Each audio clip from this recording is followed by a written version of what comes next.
All right. All right. All right. We're live. We are here. We're going to talk some Rangers hockey. It's the continuation of Kane Watch, and I'm infuriated. We're all infuriated. This sucks, but it is what it is. We got to deal with it. Obviously, there was a game today that sucked as well. So, not necessarily, this has been the most like weird time to be a Rangers fan because it's just our heads are in such different places at the same time, right? Because we're aggravated that the team's on a 4-game losing streak. And then we're also excited right now because, oh, they might get the greatest American born hockey player to ever play the game. So, yeah, it's just such a weird place we're in as Ranger fans, but we got a lot to discuss here, of course, in the show.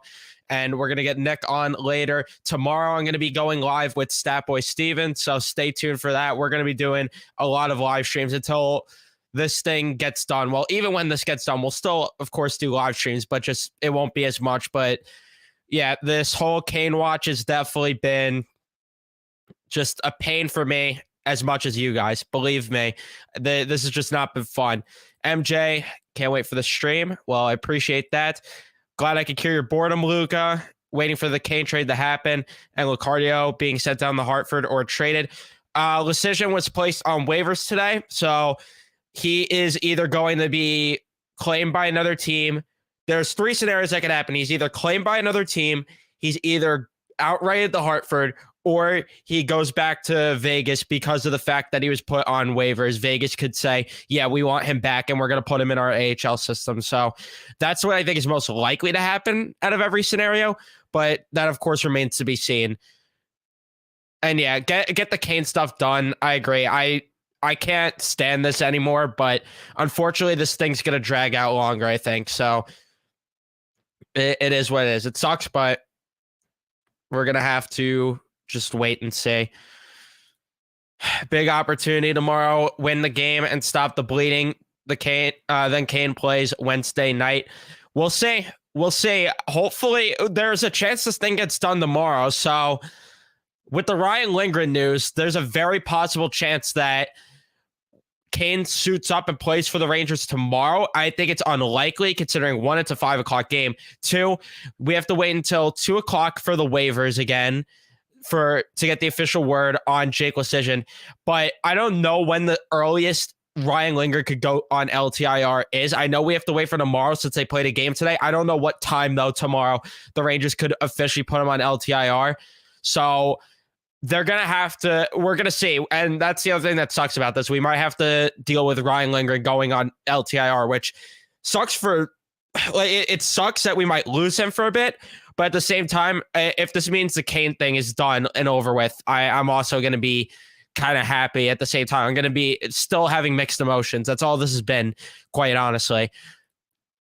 What about picking up Luke Shen if Lindy goes on LTIR? I'd be in favor of that, but I think it's highly unlikely that the Rangers go out and get a Luke Shen because I think there's going to be other teams in the mix, and I don't think they're going to want to overpay considering some draft capital is going to be going out in a Patrick Kane deal.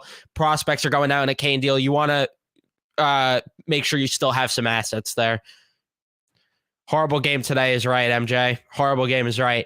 But listen, I mean, I don't know really what I could say outside of we better hope they get back on track. And if this Kane trade's distracting them, they really need to get it done sooner than later because this can't be hanging up over their heads for weeks to come if this is going to keep happening. But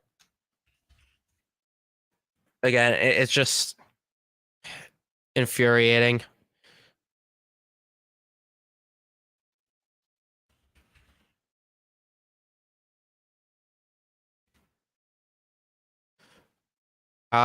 Let's see. Sorry, just going through Twitter for a minute. I want to try to get some more guests on the live stream because of the fact that why not? Why not? We might take some callers today too.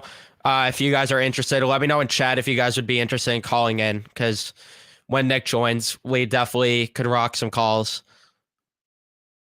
Yeah, it's not a matter of them fitting it. Don't get it mistaken. It's just a matter of what what does a Luke Shen trade look like? I don't know what a Luke Shen trade looks like.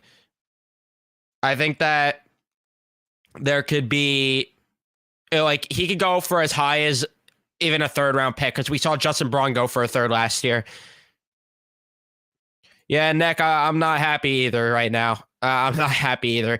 Again, mixed emotions. I'm happy that Kane's probably going to be a Ranger. I'd say not probably. I'd say most likely. Like there's a 99% chance he will be, but at the same time, the way the team's playing right now is just unacceptable.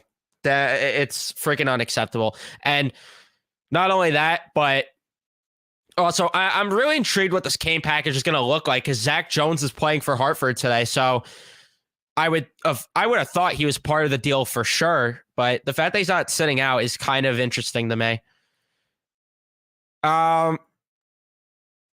Yeah, we might have to wait until Wednesday. Tomorrow can get done if Ryan Lindgren's on LTIR, but if not, we're probably going to have to wait till Wednesday unless their plan is they could go with a second route. So tomorrow, after the game, if they want to, they could send down Braden Schneider and then get the deal done tomorrow night after the game and then call Braden Schneider, and that would just be a paper transaction, and then Braden Schneider could be called back up on Wednesday for the game against Philly. So you wouldn't even lose any games from him. So I think the soonest this could get done is tomorrow. There's multiple avenues they could go down to get this done tomorrow.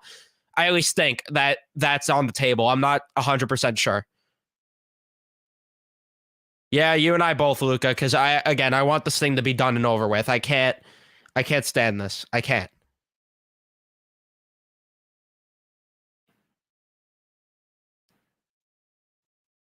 Like I said, if Braden Schneider gets sent down on as a paper transaction, they could get it done technically tomorrow night, I'm pretty sure. There's no first round pick in the deal. I don't know. Remains to be seen, but if that's a report, then that's definitely interesting. Yeah, Linger could go on LTIR tomorrow.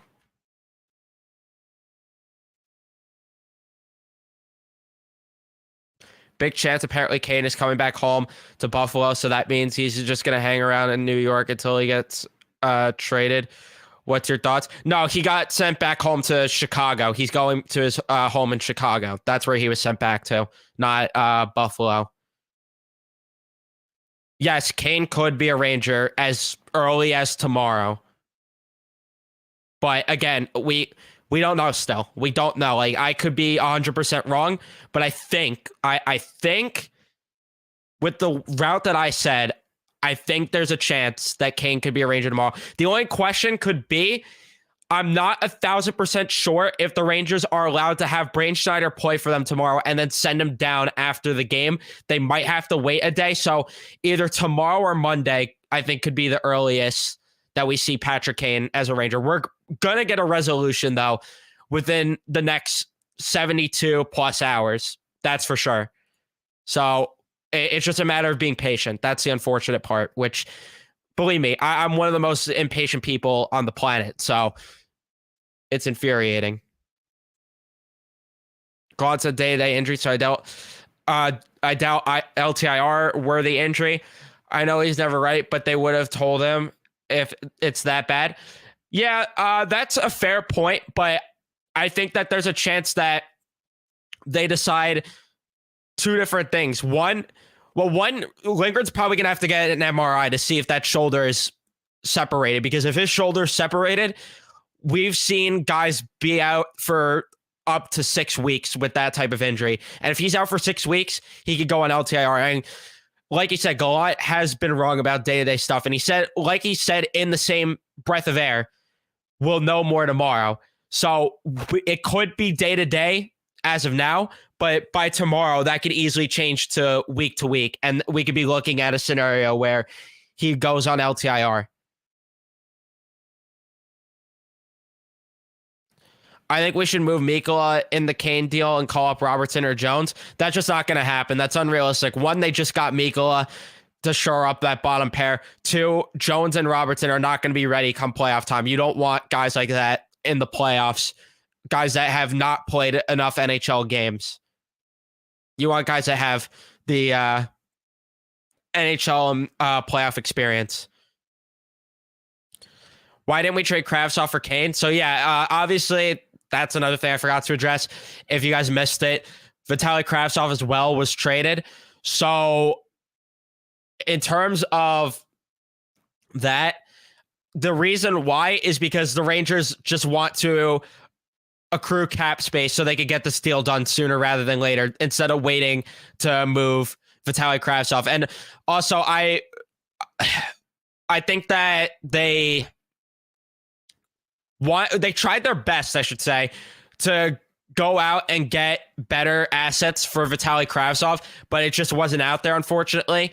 And maybe Chicago wasn't all that interested in Kravtsov at the end of the day. We don't know these things, but that could very well be a scenario as well.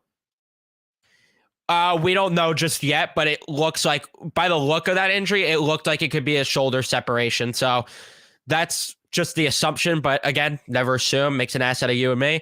But I'm not too sure there. I do think when we get the Kane trade done, then we will start playing pretty good hockey again. But I don't know. Well, hopefully, because this needs to, if this is what's in their heads, then, and this gets them to play better hockey, like I keep saying, the trade needs to get done soon. And hopefully it does get them back on the right track here, because that's what we need for this team at the end of the day. Granted, at the same time, the rest of the regular season right now is kind of a crapshoot, because if you think about it, they're pretty much a lock to be in that third spot in the division. You're playing New Jersey or Carolina, most likely New Jersey. So it's kind of a crapshoot. But at the same time, you want this team to get hot at the right time going into the playoffs. So what about if we trade Mikola because he stinks and call up Robertson, do the deal tonight? That's just unrealistic, and it's just not going to happen. Yeah, I mean, that's another thing. The Rangers played down to another opponent yet again today. You're 1,000% right, Thomas.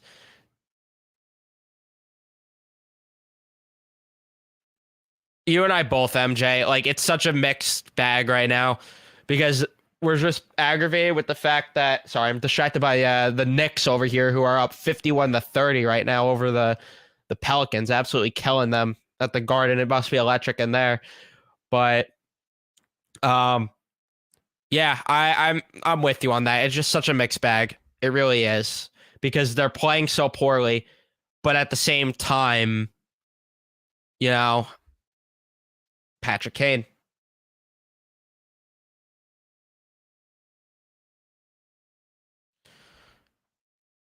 Yeah, I could see if they didn't like Kravtsov, that could be. And yeah, they pretty much had to move Kravtsov sooner rather than later, so they could accrue more cap space. So it is what it is. There was news Drury wanted Hoglander, but Vancouver said no. I saw that, and I don't know if I buy that, but I could also see it at the same time.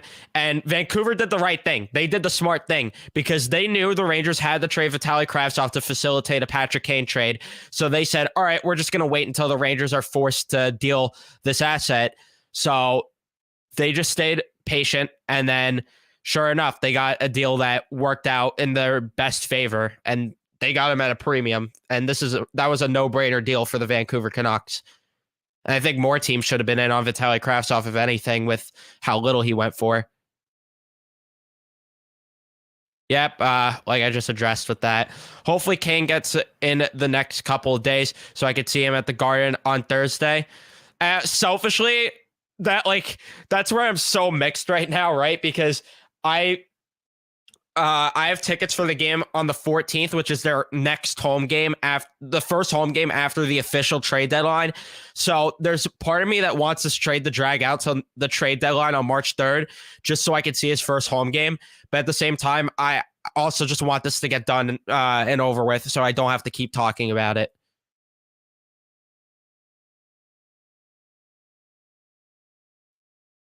This team is so frustrating sometimes. Yeah, definitely. Is the stream lagging for anyone else? Because it looks like on my end there's a little bit of lag. Let me know though in the chat.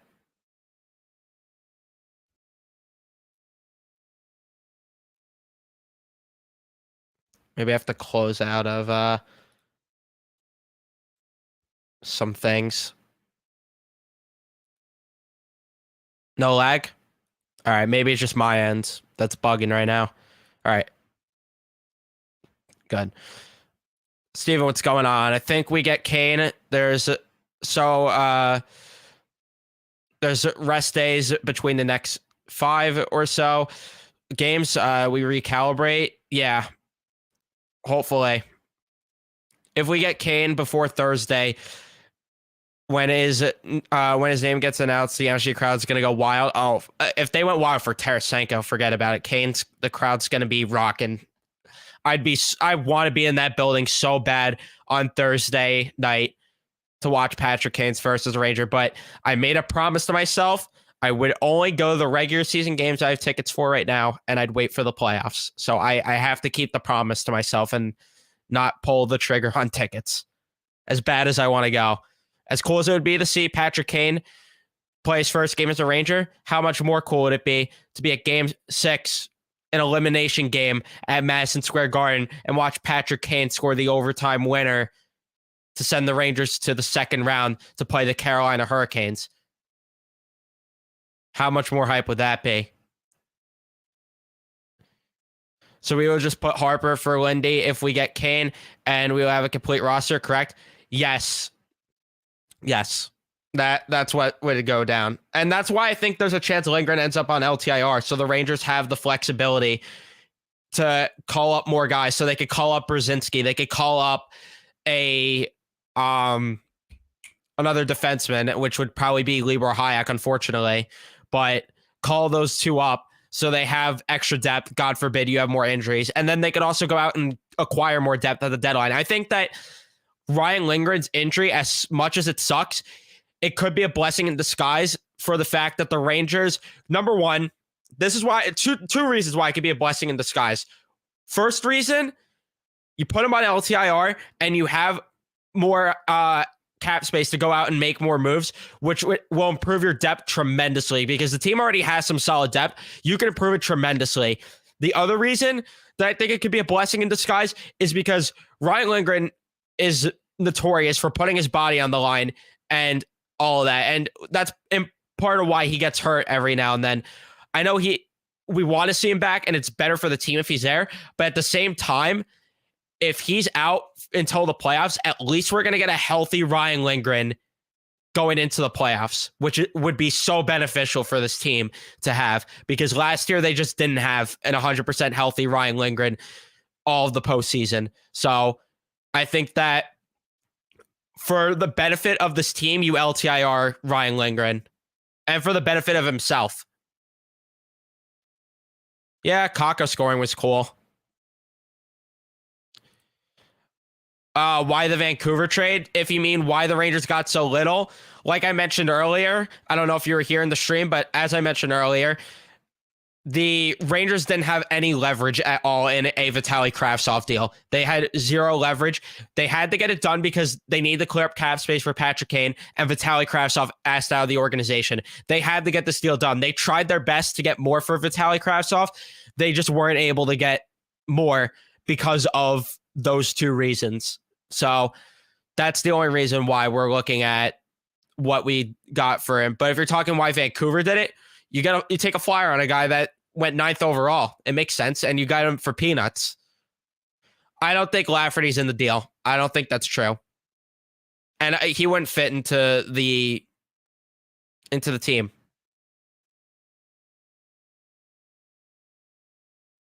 No, I don't think Lafferty's included in the deal. I highly doubt it. I think that if Lafferty is in the deal, that's bad news because I think that there's a chance then that they're parting with another roster player, which would be stupid of them. And because you're not trading for Lafferty and then having him be the 13th forward, that just wouldn't make sense.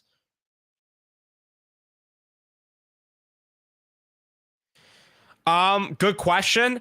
I'm not 1,000% sure on this, but I think that they still will, regardless, get a third team involved just for the sake of them. What's called having the extra cap space.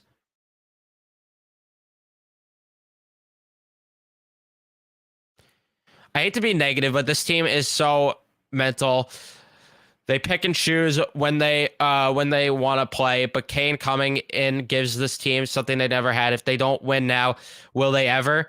Yeah, well, that's the real thing. It's really, really cup or bust if you acquire Patrick Kane. So it's going to be interesting to see, what transpires come playoff time with this team. But they definitely need to get it together. You're 1,000% right, Steven. This could be either the biggest success story for the franchise, or this could be one of the biggest failures for the franchise. So that's the only risk here you're getting with Patrick Kane, is that this could be, you have the opportunity to be one of the biggest failures, to get all these assets. You get 2 cup winners in Vladimir Tarasenko and Patrick Kane, and you still don't win the cup. Like, that could be disastrous. Flinger goes to LTIR. The Rangers should go after Luke Schenn. He'll be fairly cheap. Again, I don't know what Luke Schenn's asking price is, so that remains to be seen. But I wouldn't be opposed to a Luke Schenn deal. Don't get it twisted. I'm not opposed to it, but I wouldn't cough up a third rounder like they did for Justin Braun last year if that's the asking price yet again.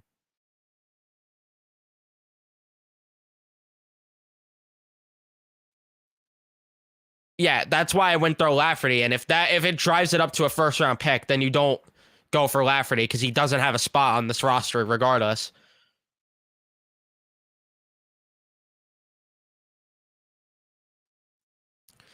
I don't know if Chicago's going to be trading Caleb Jones, to be honest with you, Gabe.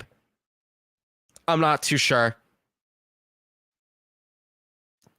LTIR is long-term injured reserve. So there's IR, which is just regular injured reserve, and LTIR, which means that, so long-term injured reserve here, I'll get the exact thing here. How long does a player need to be on LTIR for NHL? Because there's regular injured reserve. Okay, so 10 games or 24 days. So, which is realistic for Ryan Lindgren to miss with how bad that injury looked. So, if they put him on LTIR, pretty much what happens is the Rangers, his $3 million cap hit just vanishes from the Rangers. His $3 million, as long as they don't activate him till the playoffs, his $3 million cap hit goes away. You don't have to worry about it at all. So it allows them to have more cap space to go out and get more assets if they want to. Where with injured reserve, his cap hit's still on the books, and they don't have roster flexibility there.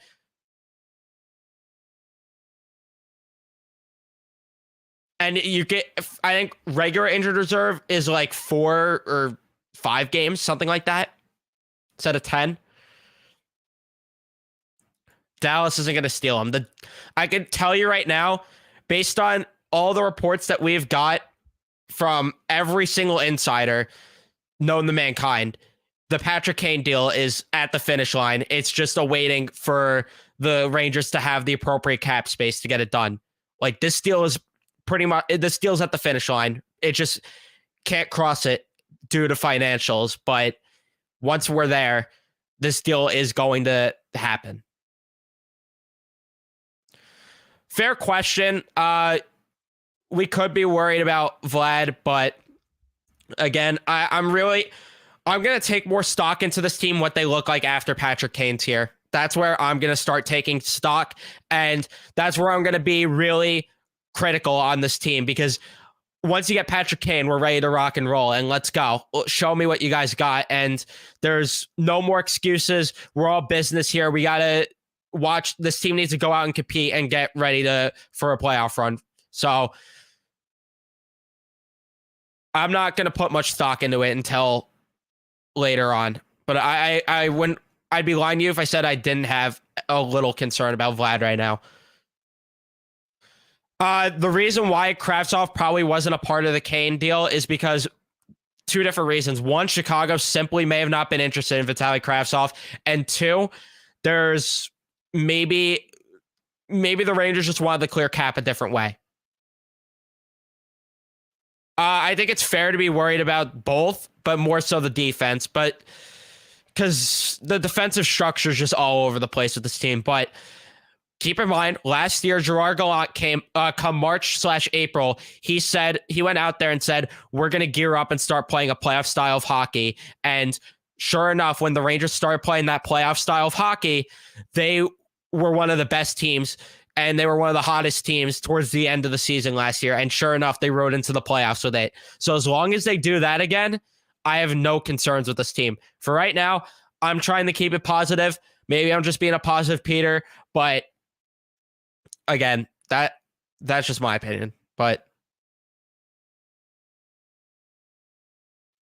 yeah, it's pretty much, again, the deal's 99% happening. I'd say it would take something catastrophic for this deal to be called off. And by something catastrophic, I mean that they're like one of the prospects in the deal, which I'm sure they could still probably work around if this, God forbid, happened. But God forbid, let's say the prospect is Zach Jones, even though he's playing tonight for Hartford. God forbid he suffers a career-ending injury, which hopefully won't happen and most likely won't. But hypothetically, it does. In this hypothetical world, it does. That's the only way that this trade could potentially fall through. Because right now, Kane's sitting at home and he's relaxing. So we don't have to worry about Kane getting hurt. So that's really the only way. It would require something catastrophic for this deal to not happen at this juncture. Yeah, Matthew, I'm with you. Again, it's a whirlwind of emotions right now. We don't know how to feel. We really don't. I mean, we saw Shesterkin kind of snap back into it today. The defense just didn't help him at all. He might need to come to Thursday's game. It would really depend on ticket prices, but they're going to skyrocket if they get Patrick Kane by Thursday. So I'm not going to make the trip out to the Garden, most likely, as sad as it is. But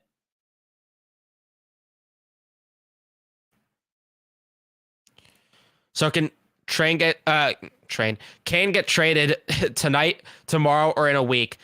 The answer is yes. Any of the above except for tonight. I think that tonight the Kane trade's not happening. I think that that's safe to say. I think that I'm very comfortable to say that Patrick Kane will not be a New York Ranger by tonight, just because of the fact that Jake Leschyshyn we still have to await his fate on waivers. Well, not await his fate, because it doesn't matter what his fate is on waivers. We just have to wait for him to either, be sent down or go back to Vegas or something along those lines. So it's a waiting game. That's all it is. But tomorrow is the earliest the trade could happen, I think, at least, if not Monday.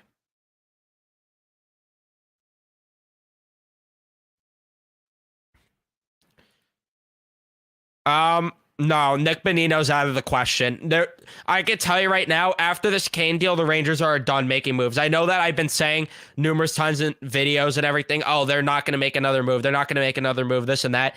No, after Kane, I could confidently say this time around that they're not making another move unless, God forbid, there's an injury before March 3rd.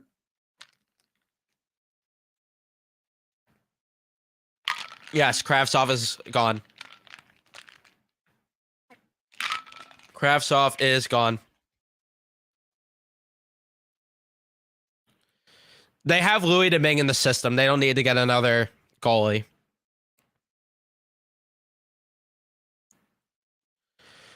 So the next move before they get Kane, there's a couple different things that could happen. So there's so many different scenarios. You're either looking at the scenario where it could happen by Monday or tomorrow. I'm not sure what the rules are with this, but if Braden Schneider sent down on a paper move where he can be called up by Wednesday again, the earliest this deal could get done is Wednesday without them sending down Braden Schneider. But I think that if they send Braden Schneider down either after the game tomorrow as a paper transaction or Monday as a paper transaction, I think the deal could be done by one of those 2 days we're looking at. So that's the earliest. But again, remains to be seen. If you're asking for the latest, obviously March 3rd is the latest that this deal could get done.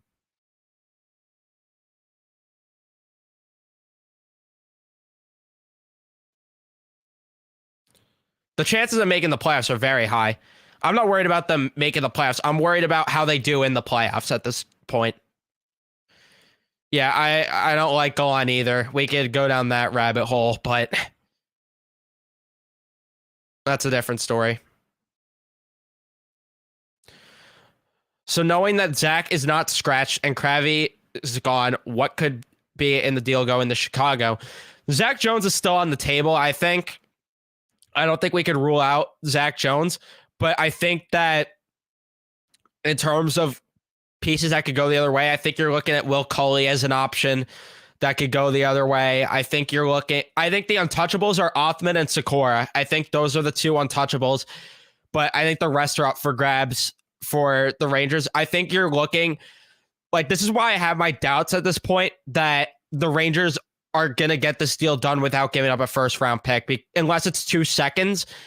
You might be looking at a trade where it's 2 seconds. One might be a conditional that could upgrade to a first. Let's say the Rangers win the cup or something, but you might be looking at 2 seconds, Zach Jones and Will Culley. That could be a package that can maybe please Chicago. But again, I can't say for certain. I think that Zach Jones, though, is still very much on the table. But if he's not on the table, then it gets interesting because I really have no idea. Like at that point, I have zero clue what could be going the other way at that point. Because if you're not trading Zach Jones, I'd have to think at that point a first round pick's going to Chicago, a guaranteed first round pick, that is. So I don't know. It's confusing.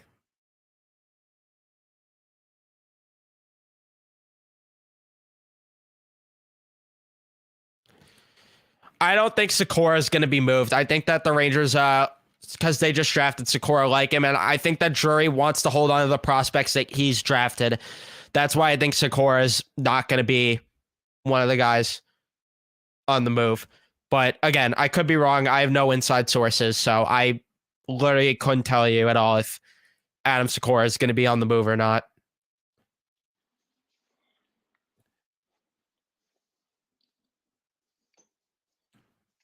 Um, yes, I'm gonna be live during the waiver wire tomorrow. I'm gonna be live with Statboy Steven tomorrow, so stay tuned for that. And Nick, if you're able to join, you could get on as well. We're gonna go live at 1:30 tomorrow, I think. So stay tuned for that for Patrick Kane Watch Part 3.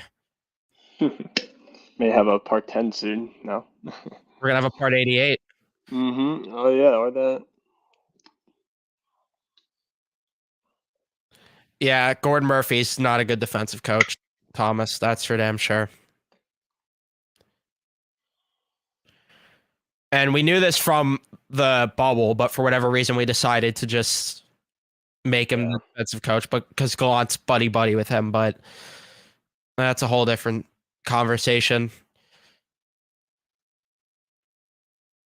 Yeah, Igor definitely needs to step it up, but today, like, I really can't even point to any of the goals and be like, yeah, it was Igor's fault today. Today was really just a defensive disaster for the Rangers.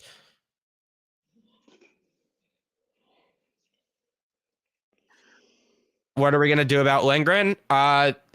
He's most likely headed to LTIR. That's my prediction, but again, I have no idea if he's actually going to be on LTIR or not.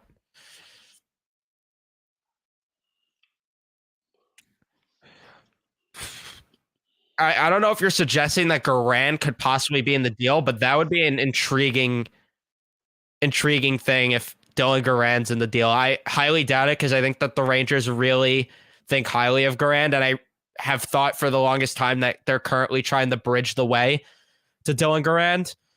But again, anything's possible, so I won't rule it out, but I highly doubt that Dylan Garand's going to be on the move. I think that he's another untouchable for the Rangers. I think that Garand, Sikora, and Othman are the untouchables in a Patrick Kane deal, especially Othman. But Yeah, it's a disaster if he doesn't win with this roster, especially a round or two. It's a disaster, especially after adding Patrick Kane. It would be one of the biggest failures, and I think that it would be on Gallant, considering the way the team plays defensively as a whole. It's hard to not point your finger and say, yeah, it's Gallant's fault.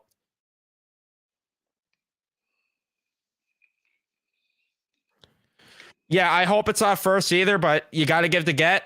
And if they have to give up a first round pick for Patrick Kane, it will be what it will be. And we just got to hope that the Rangers win the cup so it makes it worth our while. But then again, there's also reports that there isn't a first round pick in the deal. So not entirely sure. I would personally, but I don't think Barclay Goodrow has any incentive to waive that no trade clause to go to Chicago. I don't think there's any incentive there. And if Barclay Goodrow was a part of the deal, he would have been sat out already for the same trade related reason. So I don't think that Barclay Goodrow is going to be part of the deal at all. Yeah, Timo Meyer watched too. That's interesting. He got scratched. So Timo Meyer could be on the move. Yeah, I think you're looking at if the Rangers do trade a first, I think it's going to be next year's first and not this year's first, just because of how highly sought after this year's draft classes. I think it's going to be next year. Yeah, I hope. It's weird because I'm in a mixed state of if I want Ryan Lindgren on LTIR or not, because it might benefit the team come playoff time.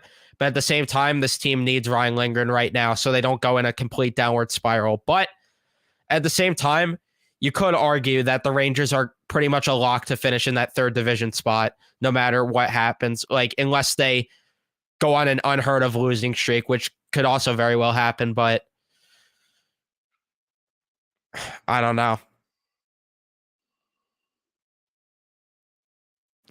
I don't want to give up Coley either, but you got to give to get. And if Coley's what Chicago wants, I'm driving Coley to the airport. I'm sorry. I'm not going to hold a guy that has potential to be a third liner at best, probably. I'm not going to let that hold me back from getting Patrick Kane. There's no way.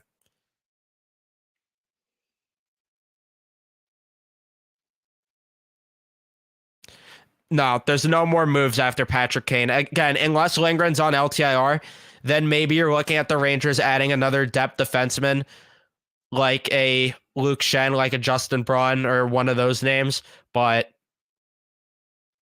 I think they're done with moves after Kane, unless Lindgren's on LTIR, of course. No, the trade's not going to happen tonight. It could happen tomorrow, but I don't think it's happening tonight.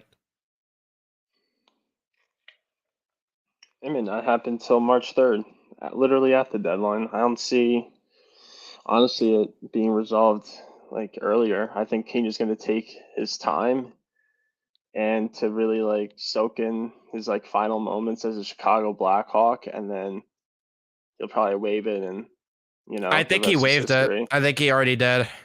Oh, he already did. I I got a feeling. I mean, you don't send Patrick Kane home away from the team if Well, he's for in trade Chicago. reasons. He's not in Buffalo. He's in Chicago. Well, yeah, that's what I mean. You don't send him home to Chicago without him. Like, I think that it makes sense that he waived his no trade clause at this point, considering they sent him home to Chicago. But again, I have no information on that, but it could very well be the case. And if it is the case, then this trade, I think the earliest this trade happens is Monday still. I think that's the earliest, just because of the fact that there's a game tomorrow. I think that the scenario that's going to happen is what I've been saying all live stream. I think that on Monday, they're going to send Braden Schneider down as a paper transaction, and then they're going to trade for Patrick Kane Monday, and he'll play Wednesday, and then they'll call Braden Schneider back up on Wednesday since they'll have the cap space for him. I don't care if Tarasenko isn't netting goals every game. We go after guys like him and Kane because they're scary in the playoffs. 100%. 100%. Again, I'm not worrying about Tarasenko until we see what this team looks like after Patrick Kane is added.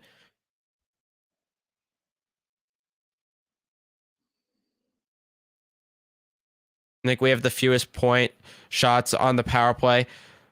We have to stop forcing the cross ice passing.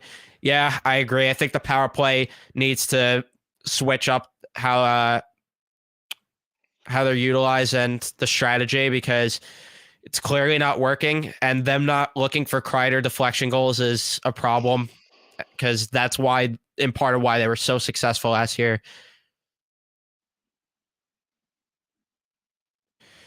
I hope we do good with Kane, because I know this team can choke no matter how the roster might look. Yeah. Again, that's why I keep saying it's on Gallant. It's on Gallant to get this done, because you can't mess this up. Unless if you run into Boston, they're playing their best hockey at that point. I guess that's Well, a yeah, different if story. you lose to Boston, but if you at least put up a fight Yeah. in that series, then fine. That's a different story. But like you described it the other day to me, Gallant's being handed a Lamborghini, basically. You can't mess this up unless you try to. Yeah. The best prospect is Brennan Othman, easily.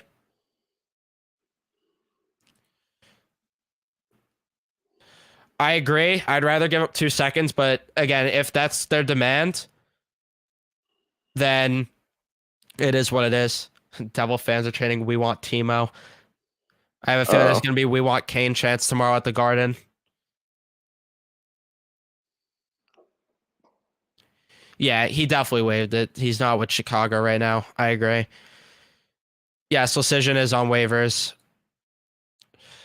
I just meant in like Chicago, him being back home and just, soaking every bit of it, because he's been there since, he's been drafted, and, it's a pretty big life decision, to change teams like that after everything you've been through with them and all the Stanley Cups, and it's not easy. So that's why I said, he may just take till like March 3rd to, waive it, but unless if there's reports that already saying that he already waived it, but that's what I meant. I didn't literally, I know he's not with the team right now. I know he's back home, but it's still a life altering decision, Yeah, 100%. And that's part of why that this, in the first place, like Decision being waived and the Kravtsov trade got dragged out too, I believe. I think that it goes in hand with the fact that Kane took a bit to make this decision. Is there any world in which Rangers go hard in moving pieces to re-sign Kane if things were to work out? That would require a lot of cap maneuvering and surgery there. But if you move Barkley Goudreau, that opens up another 3.6 to the 16 million they have. So you're looking at about 19 million or so, 19 to 20 million in cap space this offseason. You have to re-sign Hedel, Miller, and Lafreniere. Those guys aren't going anywhere.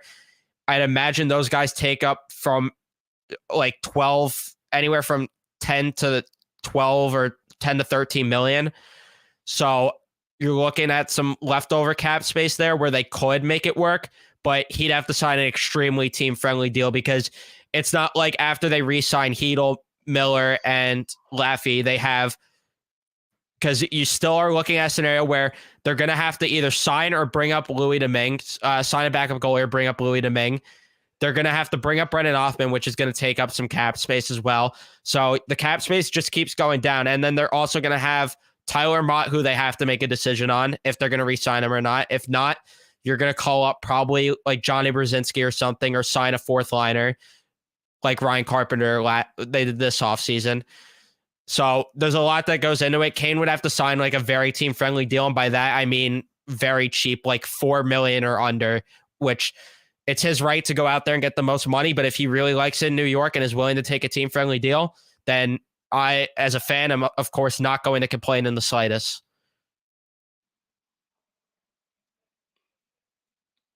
No, there's no. If there is other teams involved, Patrick Kane isn't interested in going to them. Like I said earlier, this deal is at the finish line. They're just waiting for the cap to allow the deal to get done at this point. That's all we're waiting on. So unless something catastrophic, God forbid, happens to one of the prospects in the deal, then this deal is going to get done.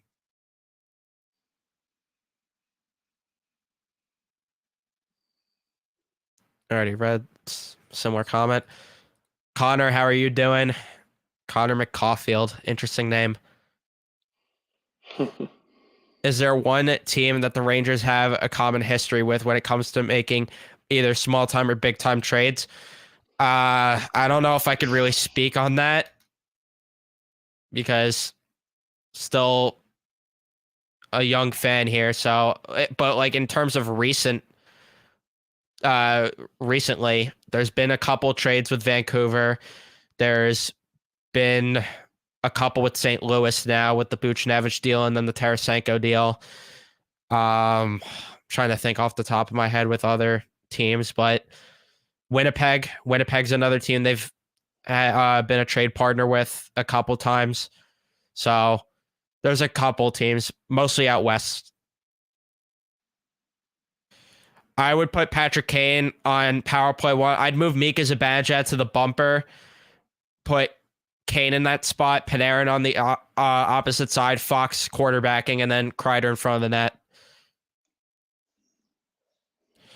I'm going to put the link in chat, by the way, for some live callers if anyone wants to join. So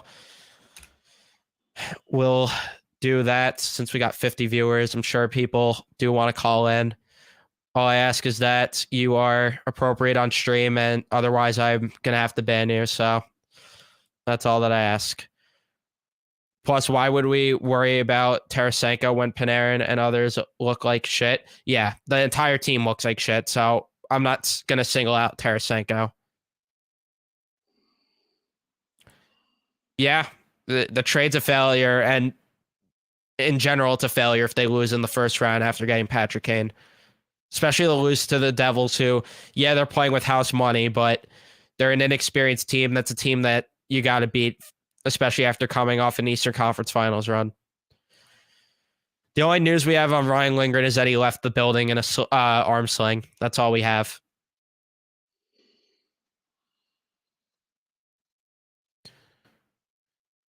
Yeah, I hope so too, but it's just unfortunate that the cap says no sometimes. That's the unfortunate part.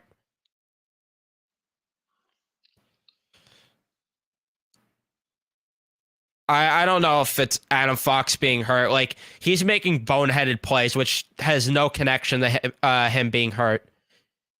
So I don't know if I buy that.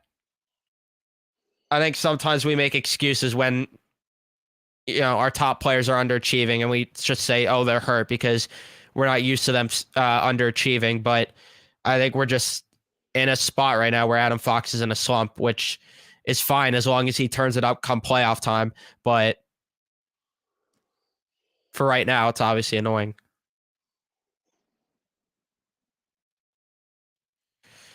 Would you play Tarasenko and Kane on the same line or split them up? As an example, the Oilers are kind of shit with McDavid and Draisaitl play together. They have, I can tell you right now, they have so many different line combinations they could go with for that top six that I don't know which they will. The way I would do it, I would put Zibanejad and Kreider with Patrick Kane and then put Panarin and Trocheck with Tarasenko. But that's just me. But I could also see the Rangers wanting to reunite Panarin and Kane just because of course, how they played together in Chicago.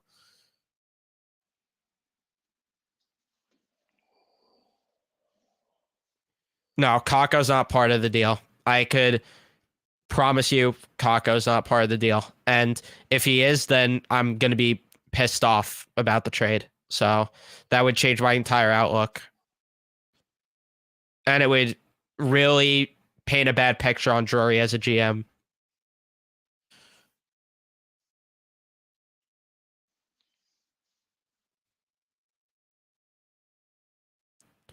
Like I said, they could re-sign one or the other. Both is virtually impossible unless they take the Patrice Bergeron special 1.5 million or whatever it was that he took for the next year.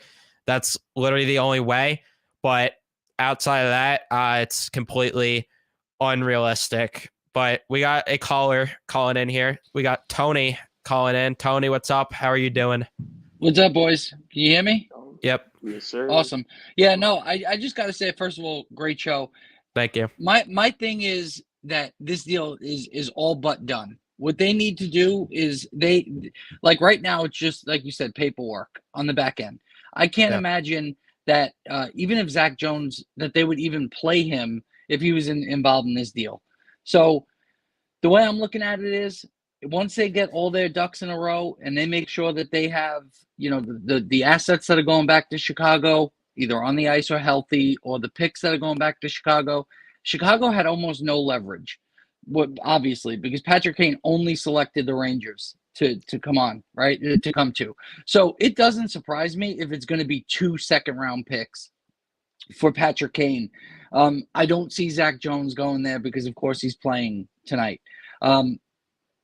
I don't know. I mean, I don't know what you think about that, but I just think this thing is 100% done. All of these reporters, all of these insiders always look for reasons and ways to get things or to report on new stuff, and you haven't heard a whisper of anything else and any other team involved. And I just think it's an absolute no-brainer that this thing is totally done, and I'm excited about it. Yeah, I 1,000% agree with you, Tony. This thing is done for sure. It's just a matter of when, if not if. So we'll have to wait and see. But I think that there's still a possibility that Zach Jones is in the deal despite him playing tonight. Could be showcasing him a bit more for Chicago. I'm not entirely sure, but because I don't know if 2 seconds get it done. That's my only issue with that.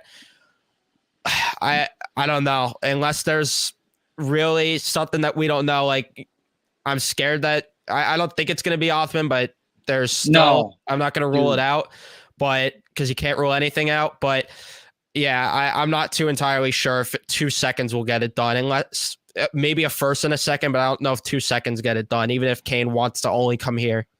But when you think about it, like, Chicago has a lot at risk to not take care of Patrick Kane. If Patrick Kane is telling them, and first of all, if they don't trade him, they get nothing when he walks away at the end of the year, obviously.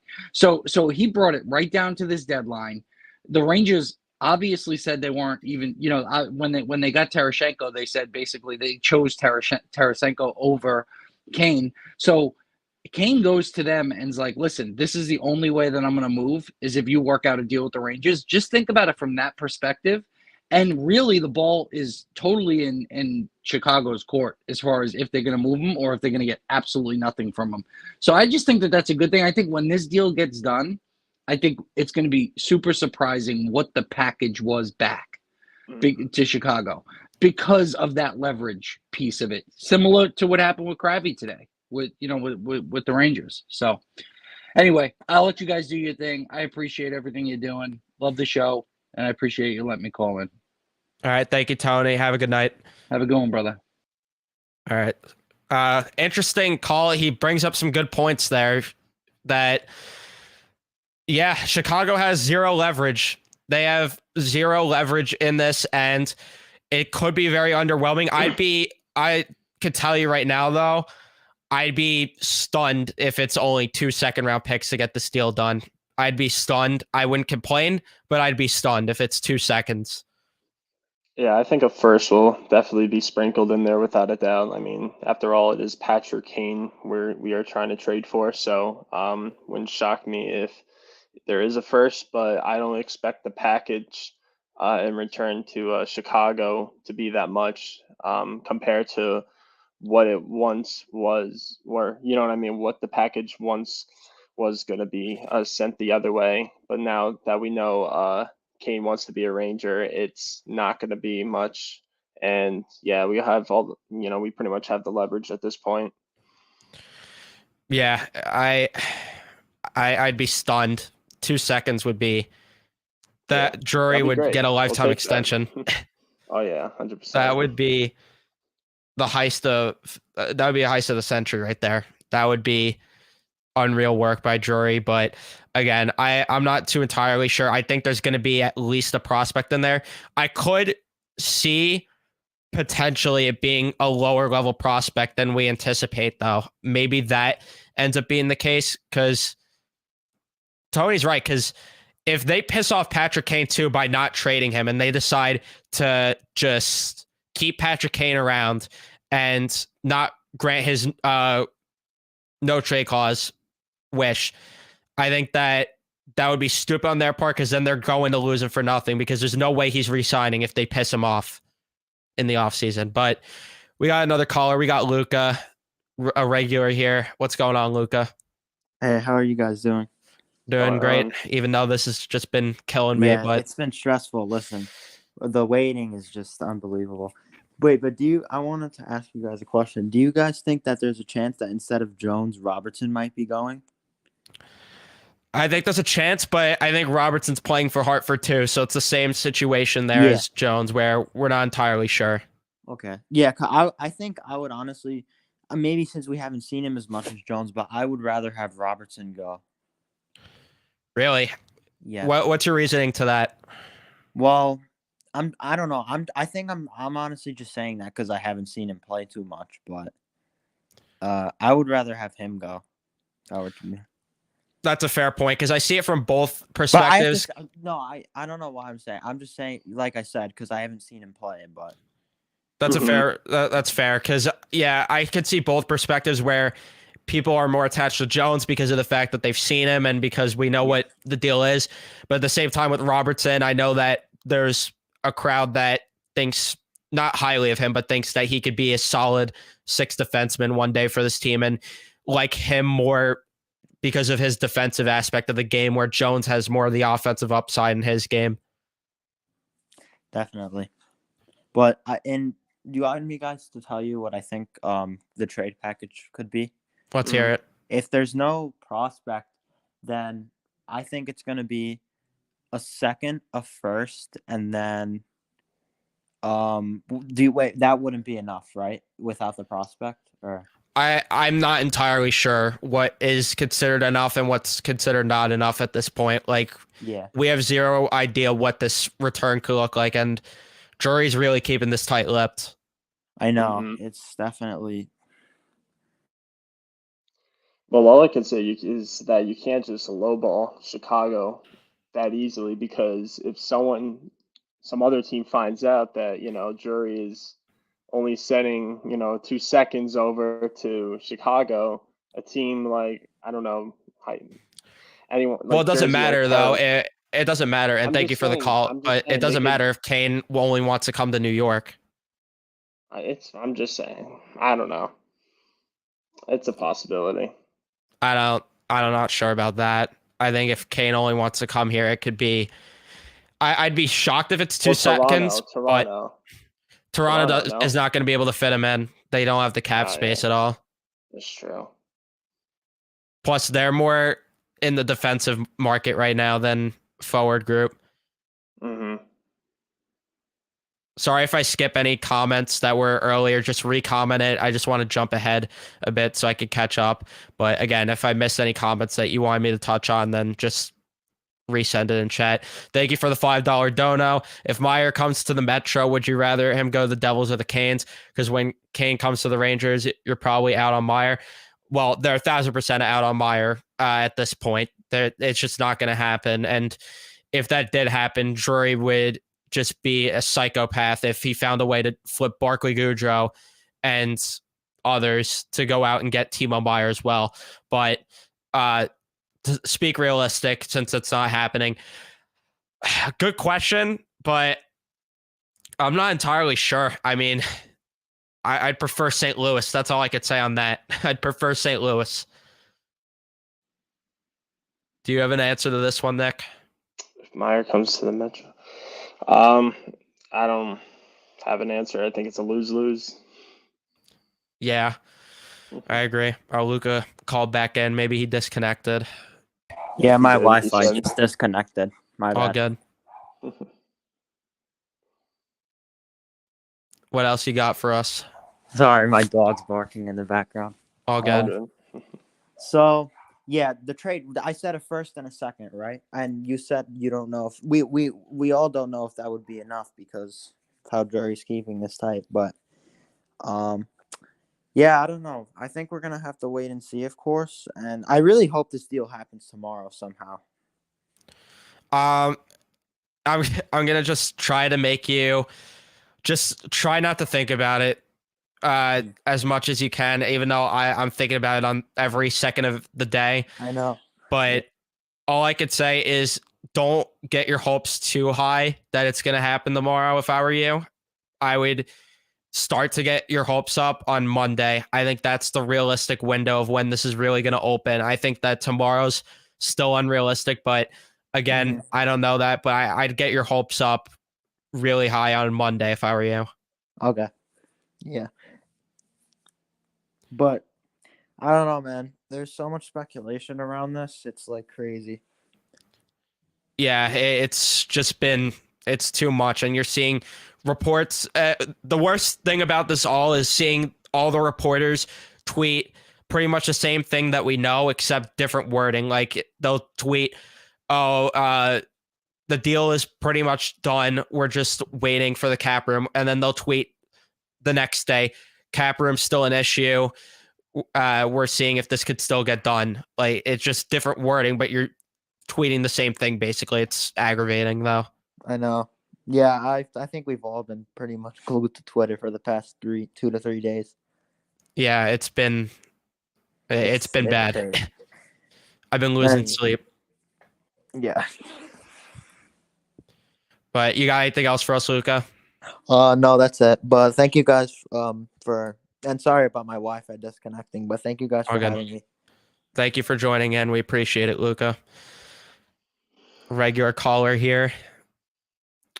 Kane and Lafferty were both sent home today. Never know. Drury is a magician. I don't think Lafferty's going to be part of the deal. I still feel strong about that, but again, what do I know?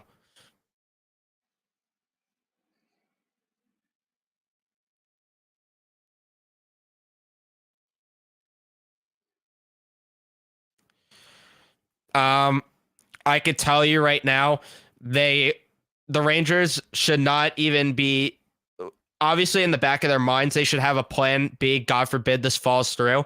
But I could say with 100% certainty, basically, that this deal is happening. It's just that we're waiting on the cap space. So I don't think that Drury's going to look elsewhere when it comes to this. But we got a regular in the chat.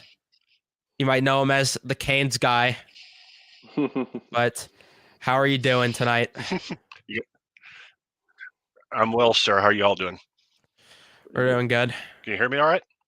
Yep. Yeah. All right. So basically, I just had 2 quick questions for you. One, because I mean, over and above what you're going to have to Chicago for Kane, if a third team is involved, what would you hypothetically expect the Rangers to have to pay for, say, whatever team that winds up being to, like, say, eat 20% of his salary, first of all?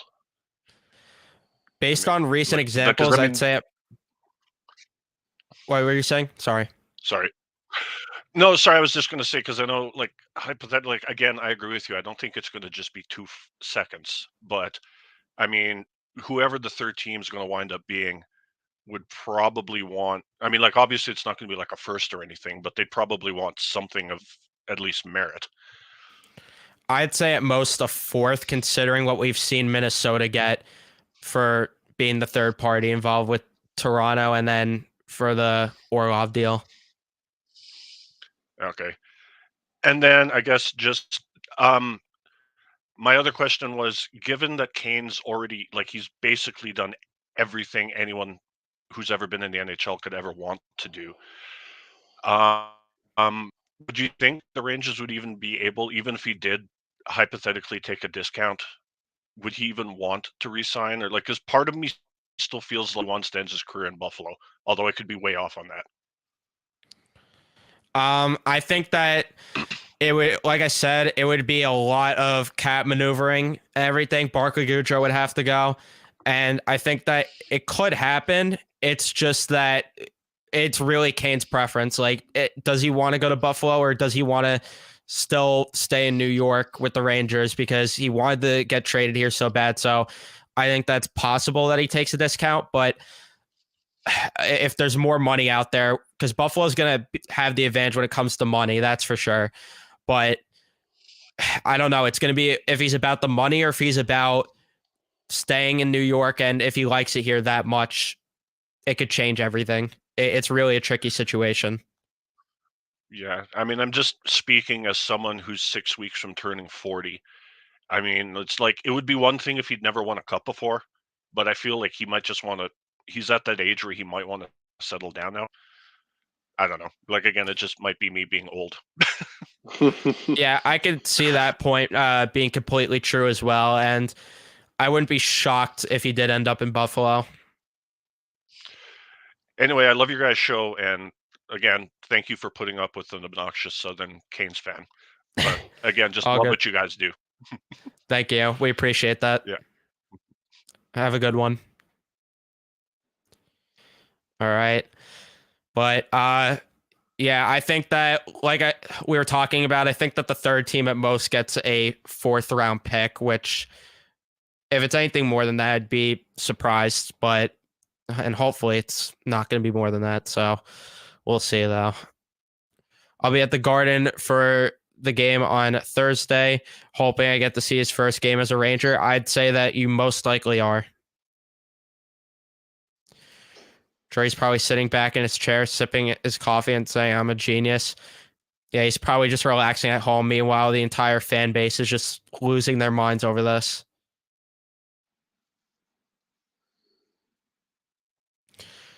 For Kane, 2nd round, 4th round, and Jones, the second round turns into a first if the Rangers make the Eastern Conference Finals.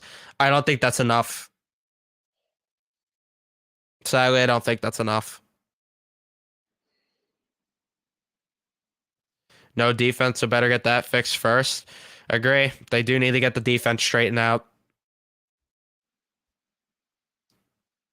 which we talk about all the time. Another thought just came into my head. I know, Kane probably wants to go to the Rangers, of course, but it's not like Chicago, like as far as I'm concerned, they never treated Kane poorly. They've always treated him right. Obviously him being one of the best players to ever wear that uniform. If for whatever reason Chicago feels like they're not getting enough, they can easily talk to Kane and be like, "Hey, listen, like I know you want to be a Ranger, but we have other offers from other teams that are just better for us, and I know you want to get out of Chicago and just go win a Stanley Cup, and we got offers from other teams that can do so. I know you want to be a Ranger, but we make something work here where you get what you want, maybe not your ideal team, but we get the kind of like the same in terms of just like we both get what we want, you know what I'm saying? So that I mean it probably won't happen, but like to my point of what I was trying to say, like with other teams maybe coming in and scooping Kane up, like that could honestly be a thing. It could happen if that makes sense what I'm trying to say. Well, let me counter your point there, because I'm not discrediting that any of that's possible still, because of the fact that the deadline's not till March 3rd. Yeah. But I think that given the fact that the Rangers are so heavily in this, I'd imagine Chicago already had that talk with Kane, because of the fact that the Rangers needed to do certain cap things that they, of course, did today. So I'd imagine they had that talk with Kane to begin with, and they already tried that, and he probably just didn't have a change of heart at all, and he probably still just wants to be in New York or nowhere else. So that's the only thing I think, but because this deal is done, it's just a matter of the cap space. So clearly Chicago's satisfied enough with the return as well. And you said the cap is going up, or it's just By maneuvering one, with? it's gonna go up by 1 million next year. Oh, next year. So what are we just waiting on now? Just like Lindgren and Oh, are you Schneider talking about for the Kane deal to get done. Yeah. We're waiting. We have to wait either till Wednesday without them sending Schneider down. We have to wait till Wednesday. Or without Lindgren on LTIR, we have to wait till Wednesday. But So I believe that Wednesday's like Wednesday's the day to really keep your eyes on, assuming Ryan Lindgren doesn't go on LTIR tomorrow. But if Ryan Lindgren goes on LTIR tomorrow, this deal is probably done tomorrow. Not probably, it is done tomorrow. The deal's done tomorrow if Ryan Lindgren gets put on LTIR. and we'll probably find that in the morning. If I had to Early guess, afternoon. Yes. I think that we're going to find out. And they're going to want to find out soon because the Rangers are going to be playing shorthanded tomorrow if they don't put Ryan Lindgren on LTIR, because they only have now 6 defensemen on the roster and 11 forwards. So they have to get an answer on this by tomorrow morning to find out if he is going to go on LTIR, which I'd imagine, I think they're going to do it. I think they're going to put him on LTIR because of the fact that they're not going to want to play shorthanded tomorrow, because we've already seen how bad the Rangers have been playing with this 11-7 combo. If you mean Gordon being the third, having the Canadiens be the third team involved, I think it's realistic. It's them in Vancouver that I've seen. I think it's going to be Gordon, the Canadians. That's going to be the third team. Yeah. It wouldn't shock me. Him and Drury are boys. Not boys, but good friends. What do you think is enough for Kane? Good question. I really think that I think the package that I threw out there earlier is pretty fair value for Kane, and what I think the realistic return could be, which is Cully, Jones, and 2 seconds. But one of the seconds is a conditional pick that could become a first. I think that's a fair package for Chicago to get. But if I had to, I can't even point a finger on what the trade package is actually going to be.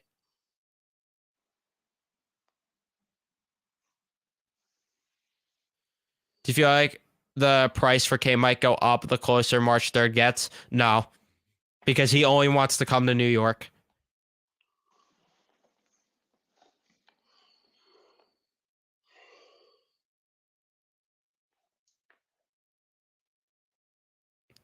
Yeah, I don't want Cully to go, but you can't let that stop you from getting this deal done. If, again, you got to give the get, and if it takes Cully, it takes Cully.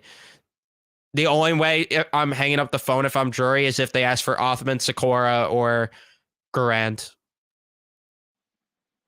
And then, of course, one of the members of the kid line. Then I'm hanging up the phone. Yeah, I think it's cute that people still want Tanner Jeannot when we're talking Patrick Kane. It's cute. Sorry I missed your question, Lauren. I'll get to it. There's just a lot of people in chat. Will Kane get along with the Rangers? I mean, he should. He would. Former line mate in Artemi Panarin, and there was reports already that the clubhouse would love to have him. So I'd imagine they would get along with him.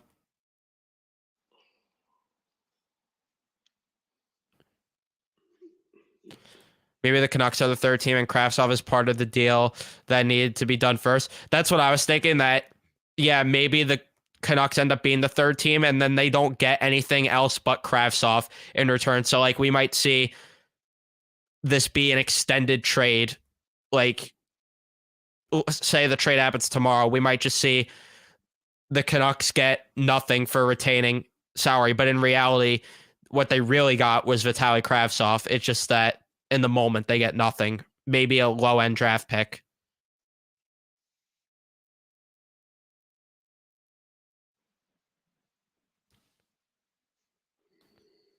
Yeah, I don't think they're giving up Garand. I really doubt it, because Chicago has their own goalie prospect that they think highly of in Soderblom. So I don't think that they're really in the market either way for a goalie prospect. You can never have enough prospects, I guess, but I doubt that Garant's going to be in the deal. But if he is, I mean, I'd be a little upset, but like I keep saying, you got to give the get at the end of the day. So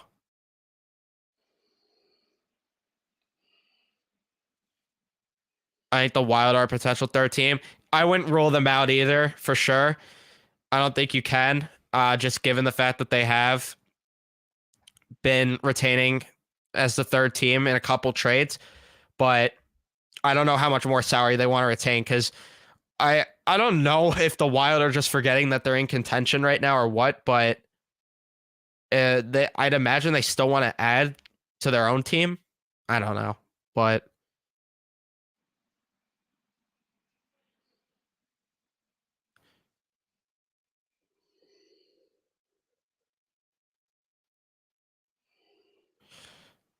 nothing's wrong with Janelle. Just got knocked around the last 2 games. Here we go again. With teams. No, I'm not reading comments like this. I'm just not tonight. I'm sorry, but no.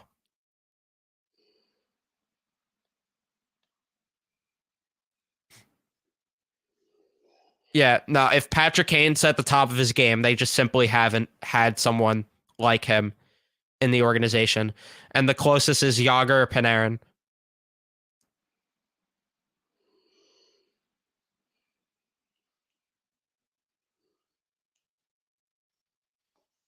Yeah, this could be an interesting 3-team trade. I wouldn't mind Jones, Coley, and a first. I agree with this. I think that that would be a fair package.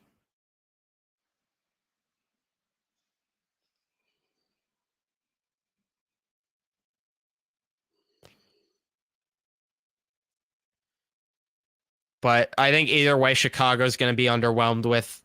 They're going to get an underwhelming return. We got an update on Timo Meyer. New Jersey, Carolina, and Vegas seem like the leading contenders. Elliot says, as of right now, New Jersey's very much in this and doesn't sound like Carolina is as likely. So it's looking like New Jersey's clearly the front runner.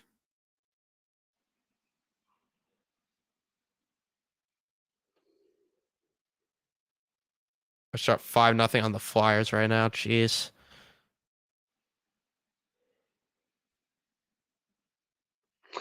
I'll be right back. 1 second. I'm not gonna say 100% because nothing's ever 100% until it's actually done, but I could say 99% that this thing is done. It's just, again, like I keep saying, we're waiting on them to have the appropriate cap space to finish this, to finalize this trade. That's all we're waiting on at this point. Kane, it looks like, has waived his no trade clause given the fact that he was sent home to Chicago. So I'd say it's a 99% chance at this point. And again, it would take something very catastrophic for this thing to not happen. And I think that jaws would drop around the entire league if it doesn't. Watch Troy fool everybody and trade for Meyer instead. I wouldn't mind it, but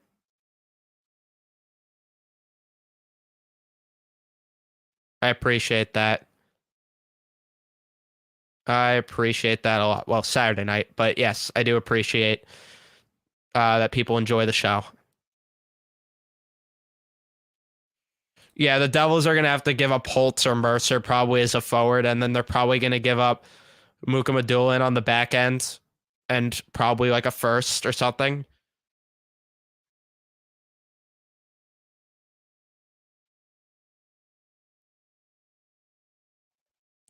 My God, that scared me. I have alerts for donos. You guys just don't hear it, but I appreciate it, New York style.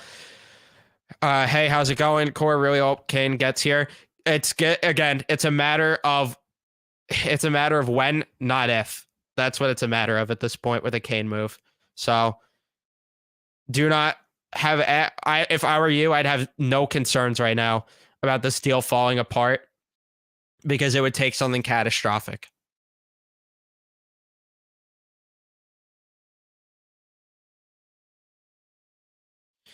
Doesn't a player have to be out a certain length of time to be on LTIR but go on to day to day after the game?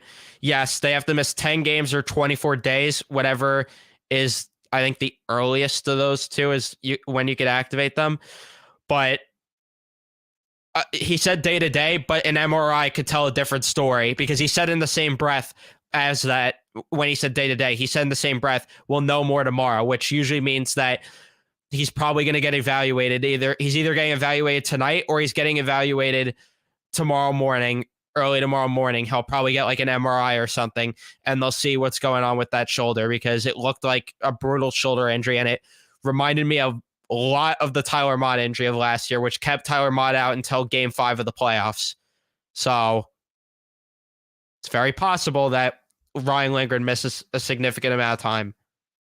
I just, if I were you guys, I wouldn't feel 1,000% confident that Ryan Lindgren's going to be suiting up for a few games because I think that there's a very realistic chance he ends up on LTIR.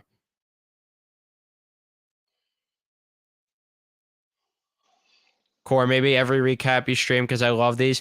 I know you can't, but keep up the great work. I appreciate that. I try to go live after every recap, but when I go to games, I usually just don't do it just because I get home late and I figured that not enough people would be watching. But when it comes to why I didn't do one today, I didn't do one today because there was a trade that happened in the middle of the game. Chat would have been all over the place where it would have just been a conversation of the trade and then the game, and it just would have been a mess. So that's the only reason I didn't go live after the game today. I don't think it would be smart for the Devils to give up Mercer, but I think that it's possible that they do.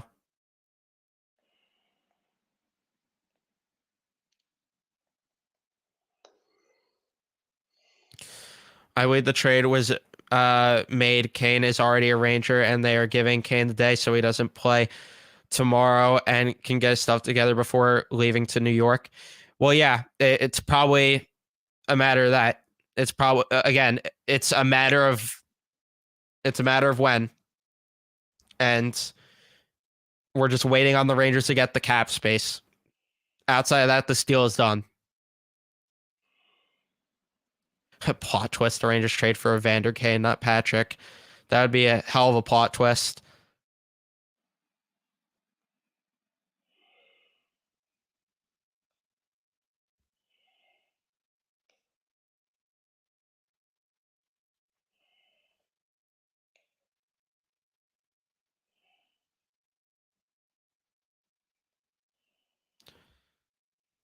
Let's see if I could pull up the next game again because earlier it was bugging. Oh, they're killing the Pelicans right now, but it's only the third quarter. We know how this goes. Oh yeah. We know how the Knicks are the cardiac Knicks. We know that. They're no joke. It's crazy to think at the Garden for once we might have Knicks basketball and Rangers hockey at the same time. Yeah, that'll be a shit show. Too much going on.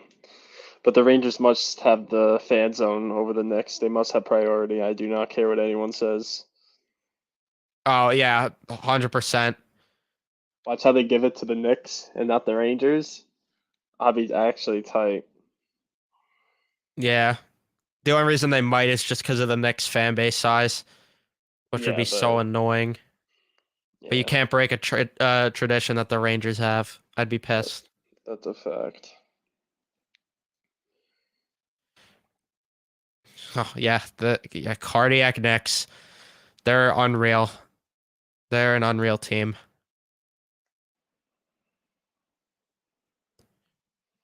If you think the Rangers are a breed, the Knicks are on a whole nother planet.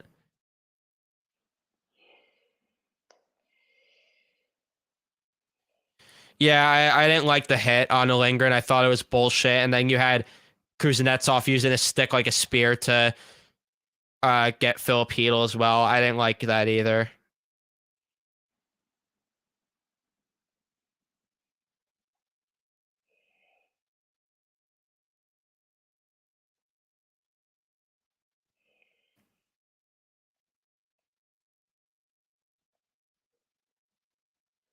That would be something else, but they already announced that Taze isn't getting traded, so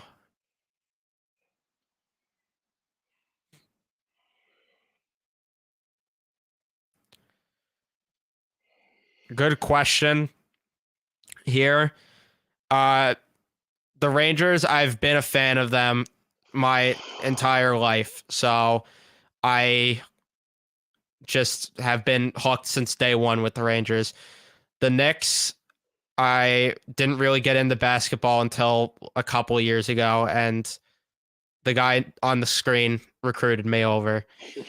The Mets, believe it or not, one point there was a time, once upon a time, that Yeah. I was a Yankee fan at once upon a time Really? as a young boy. Really? As a child, I was a Yankee fan at one point. Wow. What happened then? What And happened? then I started going to Met games and I got hooked. And somehow got Oh, hooked. Somehow got hooked. how the hell?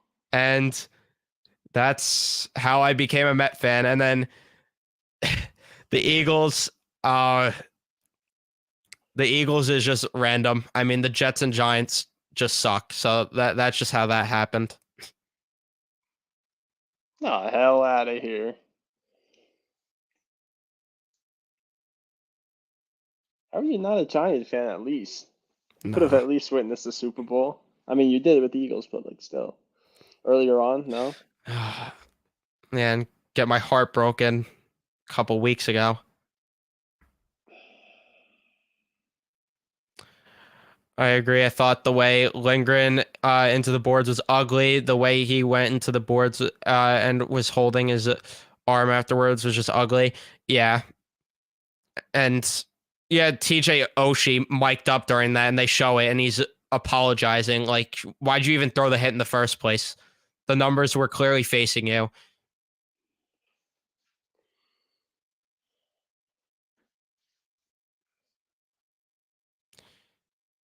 You and I both, Lauren. In 1970s, it was always Rangers and Knicks in the playoffs. We would see afternoon Knicks and nighttime Rangers. Yeah, it's going to be interesting to see both in the playoffs. I wonder how the playoff games would be scheduled. Well, no, technically the Knicks aren't in the playoff. Are they in the playoff spot? Right now, Are they? yes. No, well, are they in the qualifying spot? No, they're that's in what an I was actual playoff spot, not the play-in.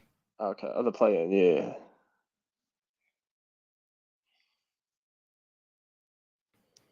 They're probably going to finish as the 5th or 6th seed.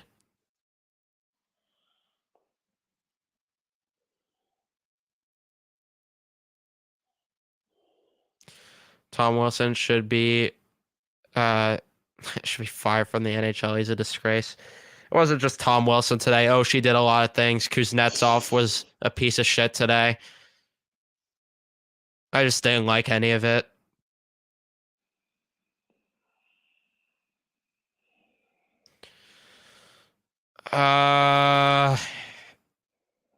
That's a tough one because like I'm so glued to the Rangers that I don't know if I could answer this question. But Who do you think has the deadliest wrist shot in the league? I don't know, maybe Austin Matthews? No? that's a fair pick. Or Ovechkin? Does he technically Ovechkin still no? He's a I guy don't with know if I'd say Ovi. I think Ovi has the better. no, he's got a hell of a he got a really good wrist shot, dude. Especially That's when true. he was in his prime. He used to be like sniping pucks from the blue line on off the rush. I mean, right now maybe Matthews, but I don't know. Ovi still got it too. Yeah, that's fair. McDavid, yeah, McDavid's a fair answer too. In defense of the Eagles, that holding call at the end was bullshit. Well, yeah, I mean, that's not the only reason they lost that game, though. Sadly, like I'd blame that, but I can't when they had 0 stops on defense. That You also Gannon can't was just a forget piece of shit. Jalen Hurts' fumble too. That too, but I'm not gonna fault him considering he balled out the entire game. I blame more the defense for not getting a single stop pretty much the entire game. And thank God Jonathan Gannon's coaching Arizona. I don't know what they saw in the Super Bowl to think that he's going to be a great head coach and sign him for 5 years nonetheless, but good luck with that. Coach A scored for Ottawa? No way. King Julian? Yeah. King Julian. On a wrist shot? He would never. Dude. Oh, fuck. The Devils are winning 5-0. Get the hell out of here. Wow. To the people that bet on Carolina to win, they're losing 3-2 to Anaheim. And they're out shooting them 52-15. What the hell? That's crazy. I'm telling you, I can't bet until after the deadline.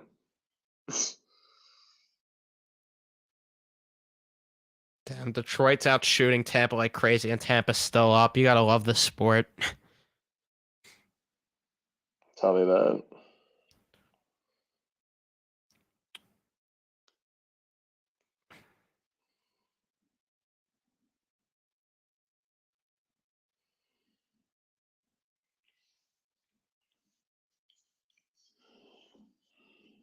Yeah, so Elliot Freeman said on 32 Thoughts, basically what I've been saying the entire stream, that the Rangers wouldn't be moving all this cap if they weren't heading in the right direction of things. And if Ryan Lindgren goes on LTIR, this thing could be done by tomorrow. So I pray he's on LTIR then. I just want to see Kane. I think it's going to happen tomorrow because I think Lindgren's going to need to go on LTIR.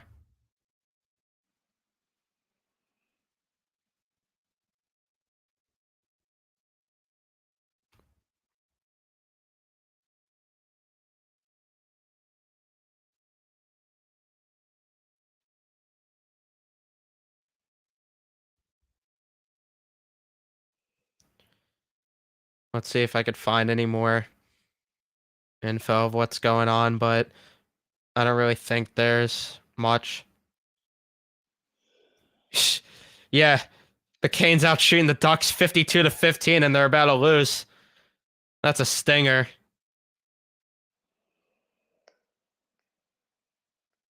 Ryan Strome with 2 apples in the game. Look at that.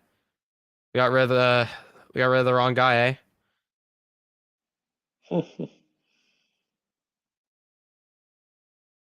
still want to know what Ryan Strome was doing in Game 6 of the conference finals. You mean Game 5? Well, when he missed the open net, but I want to know why he played Game 6 when he was completely shot. The guy couldn't even skate. He only played like 8 minutes that game.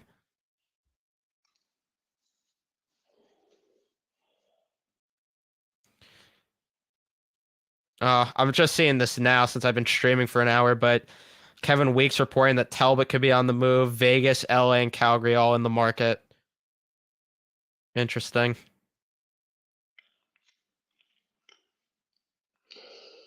Because LA does need a goalie badly, and I'd be scared of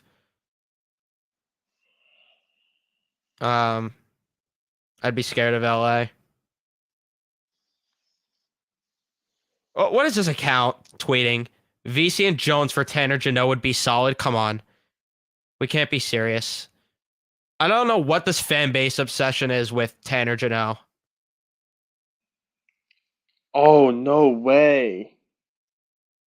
What happened? Linus Ullmark scored an empty net goal?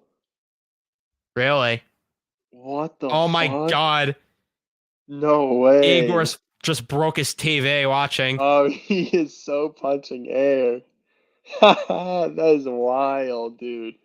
No shot. Wow. W's in the chat for Linus.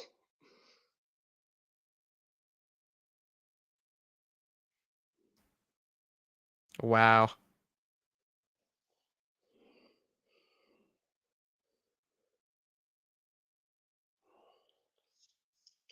Wow, dude, that's nuts. Everything be going right for Boston this year. That's crazy. Everyone's scoring offense, defense, and now you even get the goalie on the stat sheet as well. Thank you for the $5 dono. If Kane becomes a Ranger tomorrow, I want you to tweet something nice about the Cowboys. My wife was sad when you were mean to them last week. She heard what I said. Well, that's not good news. But what am I supposed to say nice about the Cowboys? Come on. I don't want to say anything nice about the Cowboys.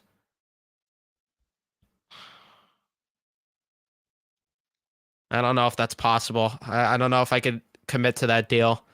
I really don't know. That's a tall order. That's a good question. I heard someone say this earlier. I was watching a live stream. Shout out to Windy City Hockey. He's a Blackhawks fan. I was listening to his live stream, and his friend on the stream was like, not the Blackhawks, the Coyotes should be fined at this point if they don't move Chikrin by the deadline, because it's ridiculous how long we've been waiting, and I don't even know if he gets moved at the deadline. I wouldn't be shocked if he stays in Arizona. Why has he not been moved yet? Because Arizona is asking for a stupid amount. They're asking for like even 2 first-round picks and prospects. They're being completely unreasonable. He's loaded with the money. They're really trying to kick off their rebuild. Yeah. I mean, I can't blame them, but it's a process. It's not like it's gonna happen in one move, you know?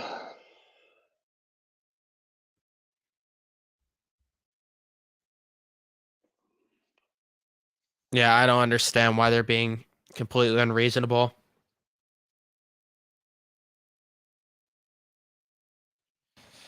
Devils up 6-0 now.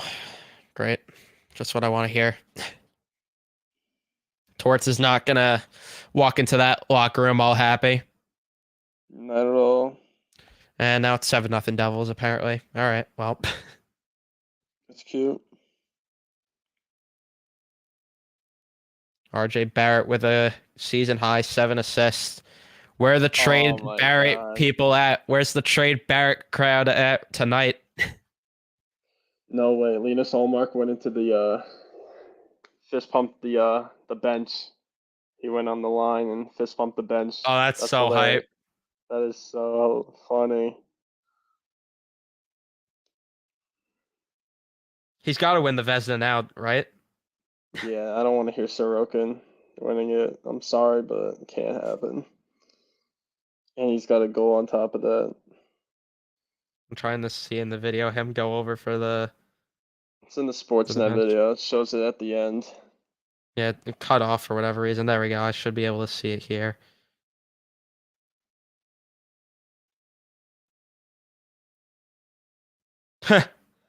That's great.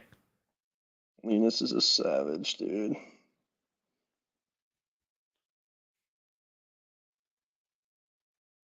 Can't wait for Tortorella to get pissed. Yeah. So if we lose in the first round of Jersey, hypothetically, or second round of Carolina, whoever we're playing second round, are we on the Trots watch or what? No. Maybe. Still no. Really? I think that they're gonna make a mistake, and I think they're gonna ride out with Gallant going into next season still, Really? and You then think fire that? him mid-season. Just the classic Gallant way, getting fired mid-season.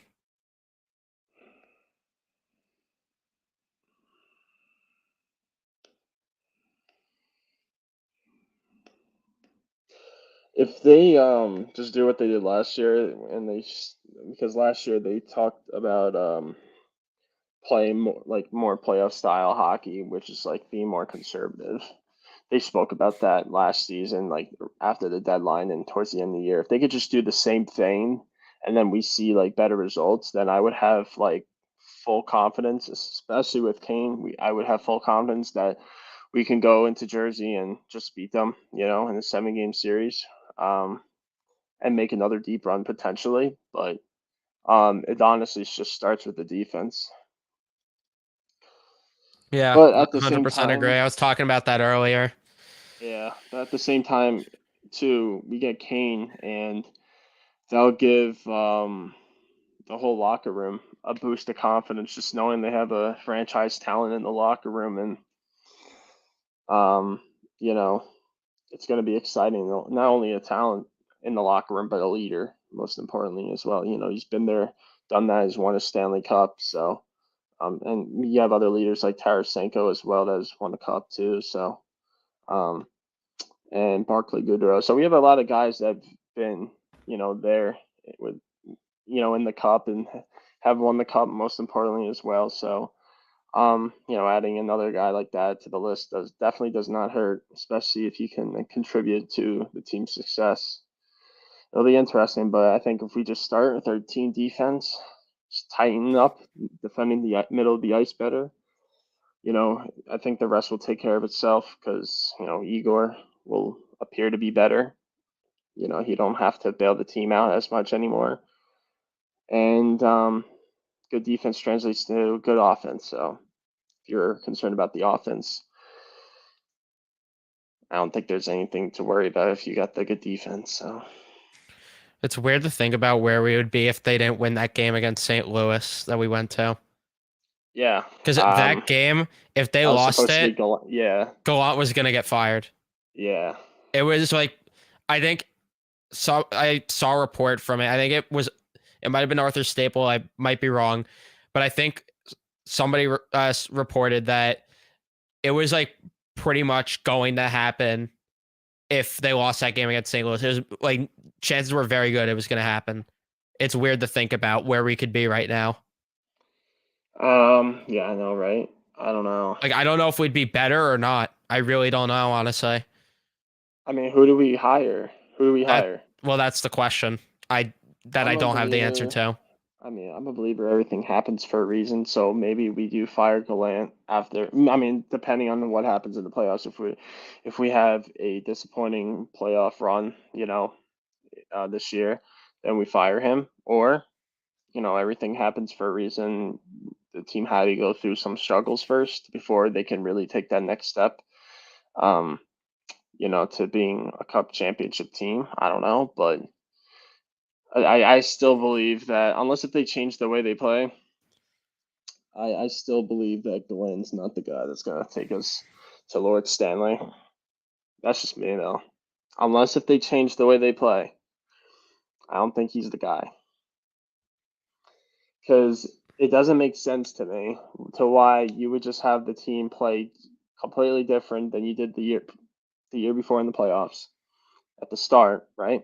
You have them playing like a certain way, and then all of a sudden you're like, all right, team, let's play this way. How about you just play that way the whole year? You know what I mean? Just get better at what you do. And then you'd probably be in a better spot positionally in the standings. You would either be in second place or you'd be competing for the first place spot in the division.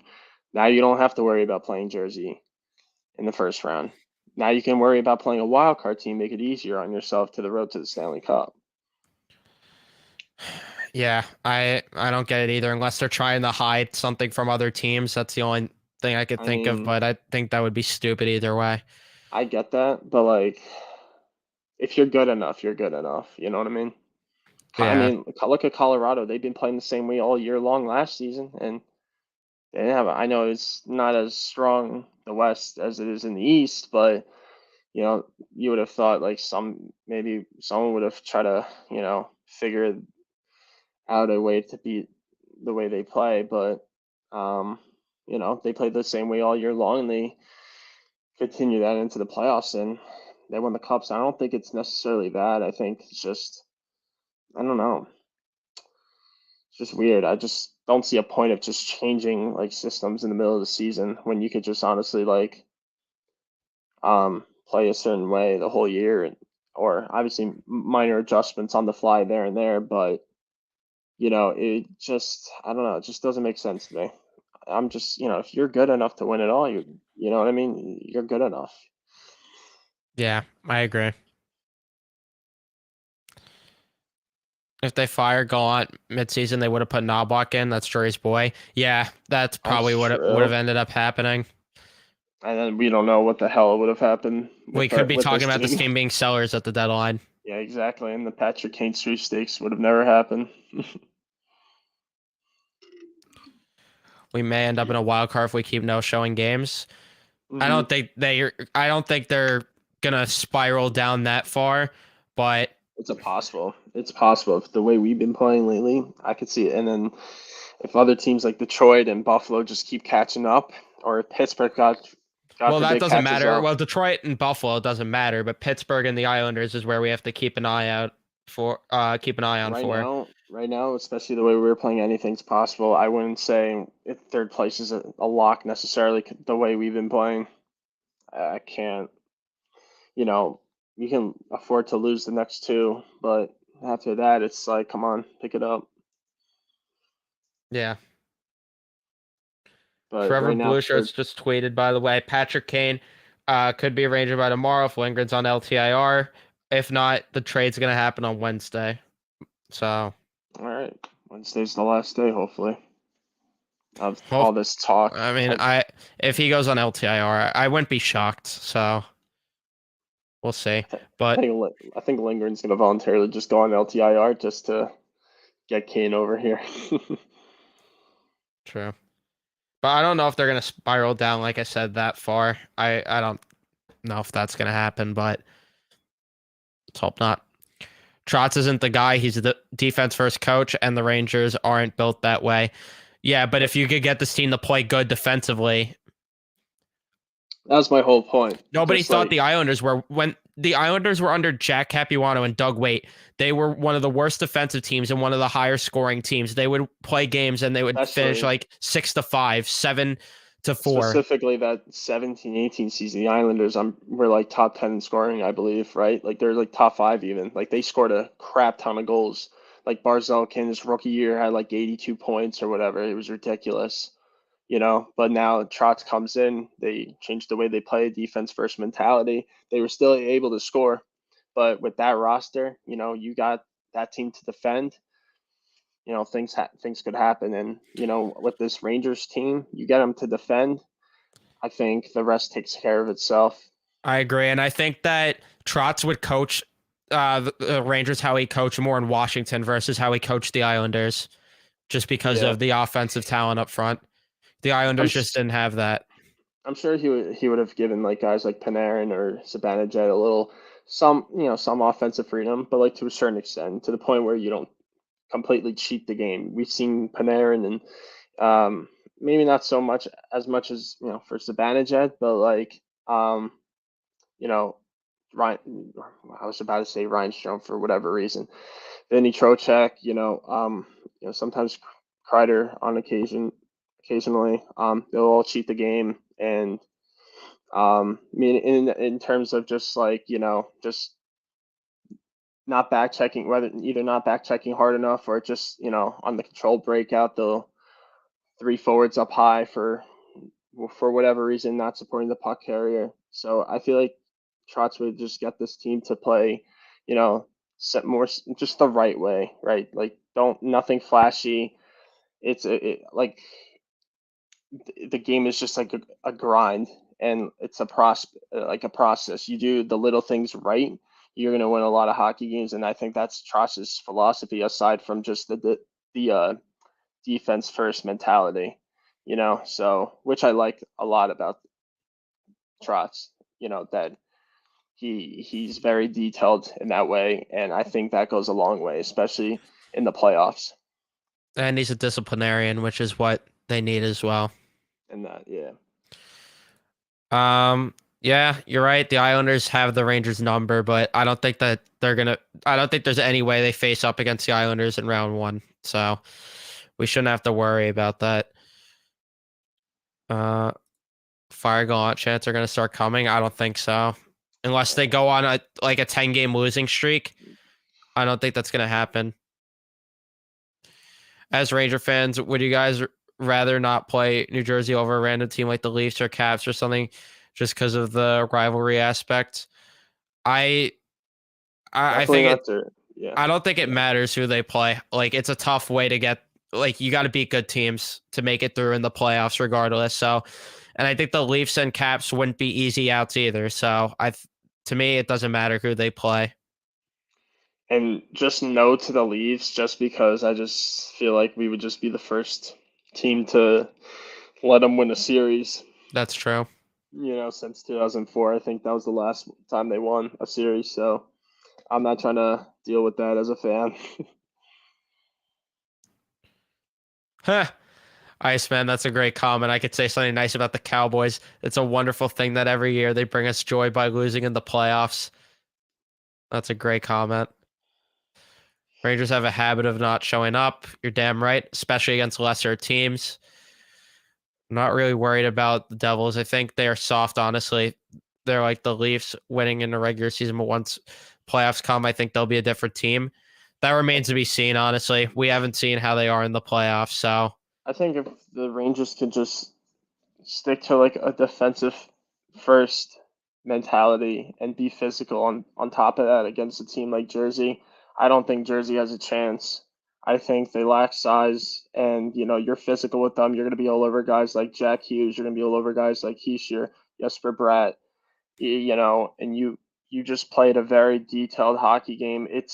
I don't see it being a problem for the Rangers, but that's a big if, right? That's if they actually commit to playing that way. From what we've seen recently, that is just simply not the case. And from what we've seen, the Devils could easily beat us in a 7-game series. But if we get to play the right way, yeah, no, I can see the Rangers winning, but that's if we play that way. But I don't think Gallant would do that unless if he just did what he did last year and just told the team like, hey, we have to play more playoff style hockey. Then sure, but I don't know. We'll see. I'm making that face because of this comment. No, this is not it. I'm sorry, but this is not it at all. You should have faith in Igor. You should have faith because one, this game was not his fault whatsoever. The defense completely left him out to dry. Tell me one goal that was his fault today. I'll sit back. I'll wait. Tell me. I'll grab some popcorn. I'll get a drink. Tell me. Tell me what. Tell me when. Try to tell me. I'll kick back. You're telling me you don't trust a guy who's dominated at every single level he's been at and a guy who won the Vezina last year, third in the Hart Trophy voting. You're telling me you don't trust that guy because of a rough stretch right now? No. I think also, we're getting exposed for a team play, it's from last year as well now. Last year we were bailed by Igor a lot with, pretty much leaving him out to dry, and ironically he just had one of his best years, in his career, especially in the NHL. So it kind of worked out in our favor. 52 wins, great. But now we're playing the same way as we did then, and we're getting exposed for it because Igor's not doing the same thing. And it's not Igor's fault that we're not doing as well. It's more that the team hasn't gotten better and Igor isn't the same as he was last year, which you can't really do what he did last year every year. That's so hard to do. Like it's just almost impossible to do. So Igor, not having his best year, a little off, but it's still good enough to win hockey games more than we are right now. If our defense is just better. But right now we're getting exposed and we're paying for it big time, especially Yeah. early on in the year when it really showed. Yeah, I can't agree with this take at all. I just can't. I think it's nonsense. Yes, they could trade for Kulikov if Lindgren goes on LTIR. Will So they? I'm not sure. How much cap space will we have if Lindgren goes on LTIR. I saw it was 2.8 or 3 million, something like So that. So is it a possibility we get Sam Lafferty as well? Where's he That's the gonna fit? case? Where Is do it you a play him? possibility? Is it a possibility though? Just because like will we have room for him? Like in terms Sure, of but cap. where are you playing him? Like that's my issue. Where are you playing him? So we could make another move if Lindgren's in on LTIR, of course, right? Yes, but it would probably be on defense. And how long would you think? What do you think? How long would he be on LTIR? Well, if they make another move, they'll have to wait till the playoffs. Really? I don't know. Would you really Yes, make because another I move? made a point earlier Okay. that you like last year it killed them not having a healthy Ryan Lindgren in the playoffs. You want this guy healthy and being 100% come playoff time. I'd protect your asset and just let him ride on LTIR for the rest of the season. I'm more concerned about him being rusty. That's all. It's not like he I can don't have a just worry hop on. about that. Why not? Just because like we've seen him after time off come back and still play solid enough. Yeah, but if you wait till playoffs, it's a different game. That's why I'm a little skeptical. I don't know. And I is would the injury that serious considering he's day to day? Yeah, but in the same breath, Gallant said, we'll know more tomorrow. In translation, he's going to get evaluated. He either got evaluated tonight or he's going to tomorrow morning. And my guess is he's going to have an MRI to see if it's a separated shoulder, considering that's what it looked like the injury Oh, could that's a be. different story. If it's that bad, then sure. But if it Well, if it's isn't, that bad, then not by choice, the Rangers are going to have him on LTIR until the playoffs. I think he should still be playing. Like, I mean, if it's not that bad and he can come back, maybe bring someone up. I don't know, just to replace him for a little bit till he gets healthy, and then because it's not like he could easily still get hurt in the playoffs. It's not like I think the way they're going to evaluate this is if he's fine enough, but they still put him on LTIR. I think a lot's going to hinge on where they are within the next 2-3 weeks when he's eligible to be activated. Because if they put him on LTIR tomorrow, the soonest they can activate him is March 21st. If they're already in a spot where like it's a guarantee they're going to finish second or third, then I think that they're just going to let him ride on LTIR until the playoffs just to protect him. But if he's if not, and say Pittsburgh or the Islanders catch up and they're in a battle where they could be a wild card team, I think that then they're going to activate Lindgren. as soon as March 21st, you said. Yeah, March 21st is the earliest they could activate him. We're in such a crappy position when it comes Yeah. to that because it's not even like third place is a lock, and the way we're playing, I don't know. Yeah. Offense is not the best. Defense is the best offense. Look at the Ducks game, please realize that. Well, if you're saying that defense wins games that in the playoffs, sure, but you still have to put the puck in the net at the end of the day. I'm confused to why he said the Ducks. What was that? Yeah, I don't know what that comment was about, to be honest with you, but if Gallant's get no, that's not going to happen. Nah, Quenneville's not coming back. to any team. I don't think he gets a job again. It's not a bad coach. It's just of what happened. Yeah. Trotz or Sullivan, I'm on board with either. If they were to be in the market for a coach again. I'd only probably pick Trotz just because, like, Sully's a great coach and he could definitely get his teams to play defense, but it's just like This team needs I a don't better want defensive guy. I don't want them cheating because like a coach, Gallant has said like you got to, in the past that they have to be better defensively, but it's like he said it so many times, but it just like it felt like it never been addressed. I guess like Sully and Trots aren't like that necessarily. I'm sure they can, but like I'd rather have a guy that is known for making his teams have some of the best defense out there. So what I'm trying to say is that like Trotz will be in every game, especially with the offensive talent we have. Like I feel like it would be a good mixture of good offense and good defense. I think we'll just be an overall solid team, and also think Trotz knows that if he ever is a coach of the Rangers, he'll see that we have some offensive talent, so we may not play as defensive as the Islanders. Like to Evan's point, maybe play more like Washington just because of they had Ovi, they had Backstrom, they had Kuznetsov. So I think he'll definitely give our guys some offensive freedom, but only to a certain extent because he is a defense first guy and coach rather, and I think that's what this team needs. And he's a disciplinarian as well. But again, I'd be down for Sullivan as well. There's no doubt if we can't get Trotz, but I could see I can only see Sullivan just because of the connection with him and Boston University, and Jerry went going to Boston University, so I could see that being a possibility as well. But if not, I think to me Trotz should be the number one choice if Gallant gets Agreed. fired. But Sullivan definitely is number two without a doubt. Yeah, I agree. Completely agree with everything you said. I'd prefer Trotz. I think he's the better fit, especially because his team needs to tighten up defensively and learn to play defense.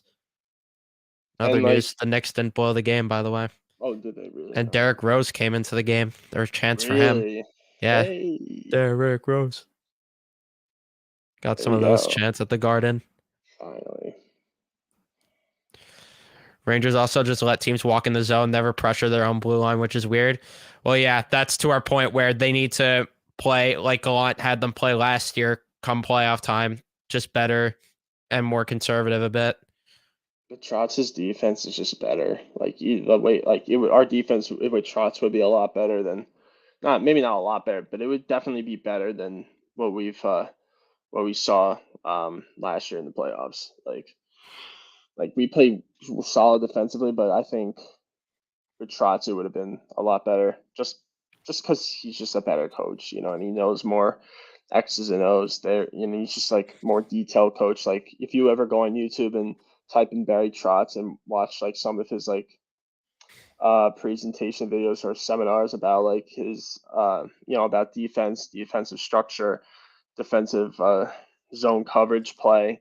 He's just so detailed, and he just like talks about little things like stick on puck mentality, and how you have to like box a player out in the corner. And you never thought little things like that mattered, but apparently it does, to where it actually could affect where the puck can go or bounce out, in a certain play or in a certain board battle. And I saw that, I was just like, wow, like if the Rangers ever were lucky enough to have a coach like that with the talent To they know the have, game that well, yeah. yeah, it just, and he even talked about even with his time in Nashville, like, before Washington, he even spoke about how they had like some of the best defense anyone, had. Like they were like the one of, if not the best defensive team out there, so they had like, you know, no problem on defense for sure. And but that's my point. It's just like what I'm saying is that he can dissect the game so well in certain, and especially in certain key moments. It's just like he just like knows like what to do, and it's just it truly, to me, it was unbelievable. Yeah, it's crazy how much he knows the game. I'm also not worried about the Devils. I'm worried about the Canes. I'm the complete opposite of you. I'm more worried about the Devils than the Canes. I'm worried about both. Well, yeah, don't get twisted. I'm worried about both, but I'm more worried about the The Devils. Devils, yeah. I hope the Rangers can win the cup so I can be happy for once in my life. You and I both.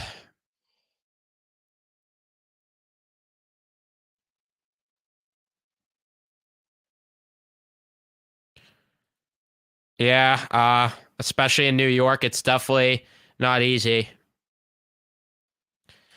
Why do Ranger fans panic over literally everything? It's why most people hate the fan base. It's New Passionate. York. It's passionate fan base. Well, New York fan bases are passionate, and yeah, it is New York, so they'll be vocal about their opinions, and um, it's just how it is in New York. You go out west, it's different, from what I heard at least. I wish this was a possibility, but unfortunately, because McCabe has term on his contract, it's not realistic that happens.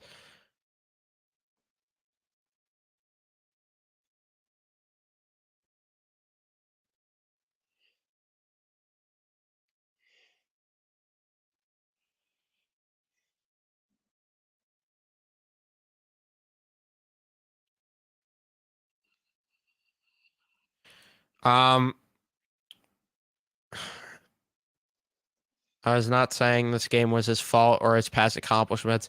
I'm just saying the way the team plays with Igor and net seems more cautious than Halak. I do think we should play Igor. I mean, the team doesn't play cautious with anyone in goal. So I don't know if I agree with that.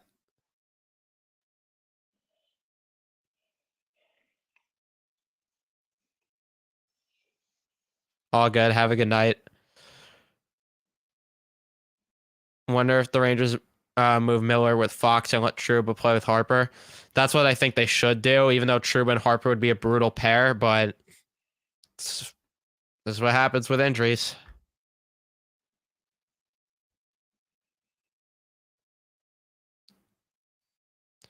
Yeah, I don't know. The guy sucks. I don't know.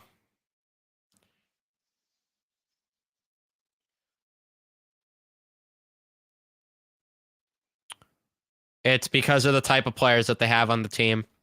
You have guys like Panarin that like to play that type of hockey. Now, if we had a guy like, or disciplinarian in general, actually, you know what? David Quinn was a disciplinarian, and he didn't really get these guys to play North South as much as we would have liked to, but like, I mean, he had no reason to, really say like to why he wants his team. Like he's not like what's the word I'm trying to say? He's not like a coach like a Barry Trotz or a Mike Sullivan. Like if you've had past success, like you're gonna like want to like buy into whatever they're talking about. But if you're like, a college coach, everyone's gonna look at you like, who's this guy? Like, you know what I mean? But if you're Barry Trotz and you talk more about, just playing a more straight line hockey game and just getting pucks in deep and just going to work, just winning those board battles in the corner, and just yeah, then I think people would definitely take notice. But I don't know. This is another good point. Trotz is a New York. Well, he's not from New York, but he's been in the market at least. So At the Islanders, yeah, I'm sure anyone would really like MSG. So all I could say to this comment is I hope it's true that happens. That's all I could say to that. as long as they start playing when it matters, I don't. Whatever happened in the past happened in the past. I just, Stanley Cup is all that matters, right? So.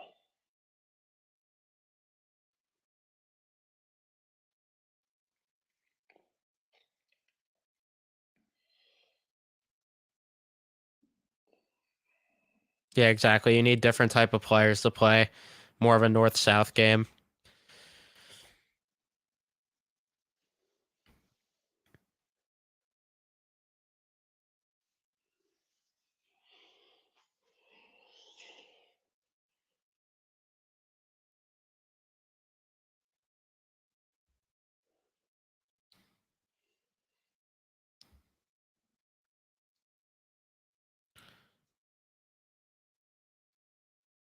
Yeah, but like we keep saying, it's a matter of, yeah, we have the best goalie in the matchup, but is the defense going to help out in front of him? We don't know.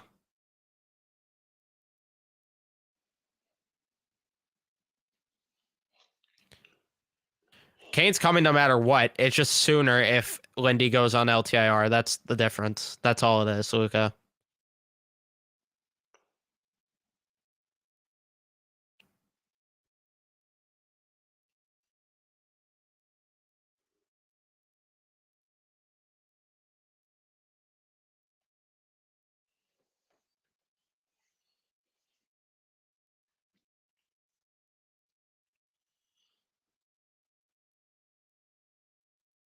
No.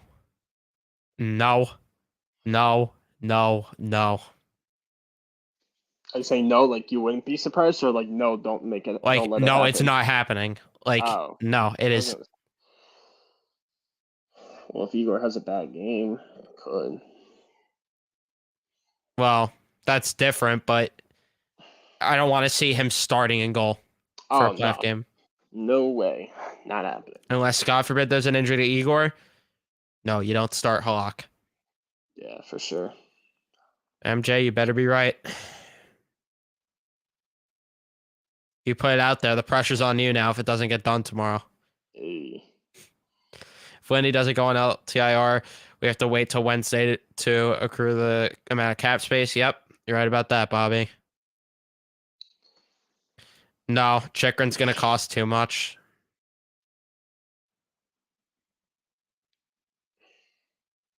I like the confidence here, but no, it's not guaranteed. You have to play the games at the end of the day. And just because you have the best roster on paper doesn't mean that you're going to win it all. There's still tougher teams that you have to get through. As much as I'd like for it to be that easy, you got to play the games, and on paper doesn't mean it all. As we've seen with the Islanders going to the conference finals.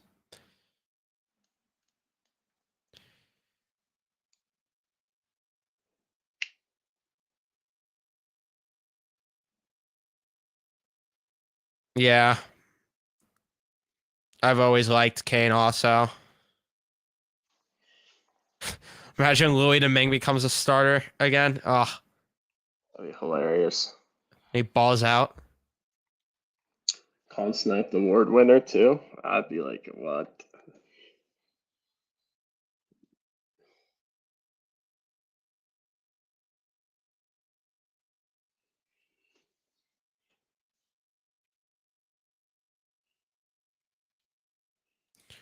Islanders are probably going to squeak in the playoffs this year.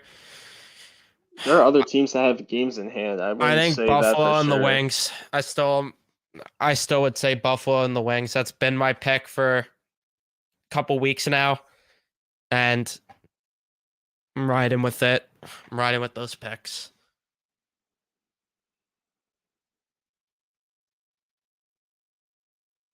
Bobby, I agree that they might, but again, it's not a guarantee. We have to see it before it happens. Like, we can't say this is going to happen when we have to see it first.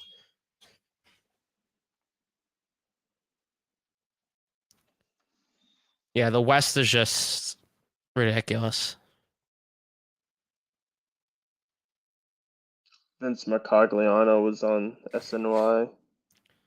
I'm getting There's annoyed a- with Vince. There's a video. Why? What happened? He keeps like saying just shit that he thinks is funny. Like when the Rangers were down 3-1 after they went down 3-1, he's like, "Does Kane help defensively?" Like, shut up. Why are you so like? I just don't understand.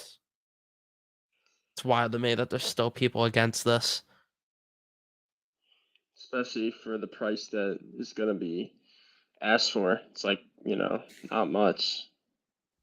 Yeah. The scenario that we needed to happen happened where he wants to only come to us. So why are we complaining? It just doesn't make sense. Earlier this year, no, because of how much you would have to give up. But now it's a different story. Exactly. Assuming you were looking back at our old podcast about our thoughts on Kane. But yeah. Why is everyone so down? So we lose a few games. Come on, guys. I'd rather have the team go through a slump now than in May and June.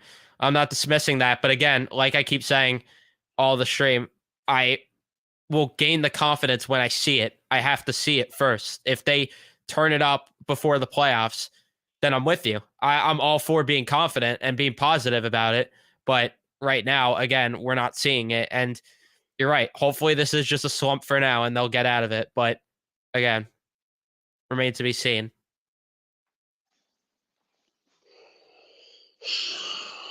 Imagine the news breaks at like 2 a.m. or something. Kane's a Ranger, and everyone's asleep. Ugh. I mean, I'm not gonna be asleep, but I don't know about Yeah. y'all. I'm gonna get no sleep again tonight. I'm gonna do what I did today. And You're not that gonna get sleep till Wednesday, or at least the trade deadline. hopefully this saga ends Or tomorrow. yeah, or unless Kane becomes our agent, then Well, you're I'll set say to get this: if sleep. Lingard's on LTIR tomorrow, then I'm just gonna go back to my regular sleep schedule until Wednesday because it's not gonna happen then until Wednesday. So Yeah. I might as well get my sleep. But tonight I'm not getting sleep again.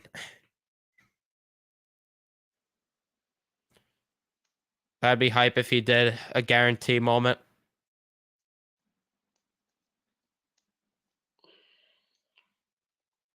Honestly, glad and surprised that with the past 3 games, Gaunt hasn't juggled the lines much at all. He probably hasn't juggled the lines much because it's hard to do it when you have 11 forwards versus 12.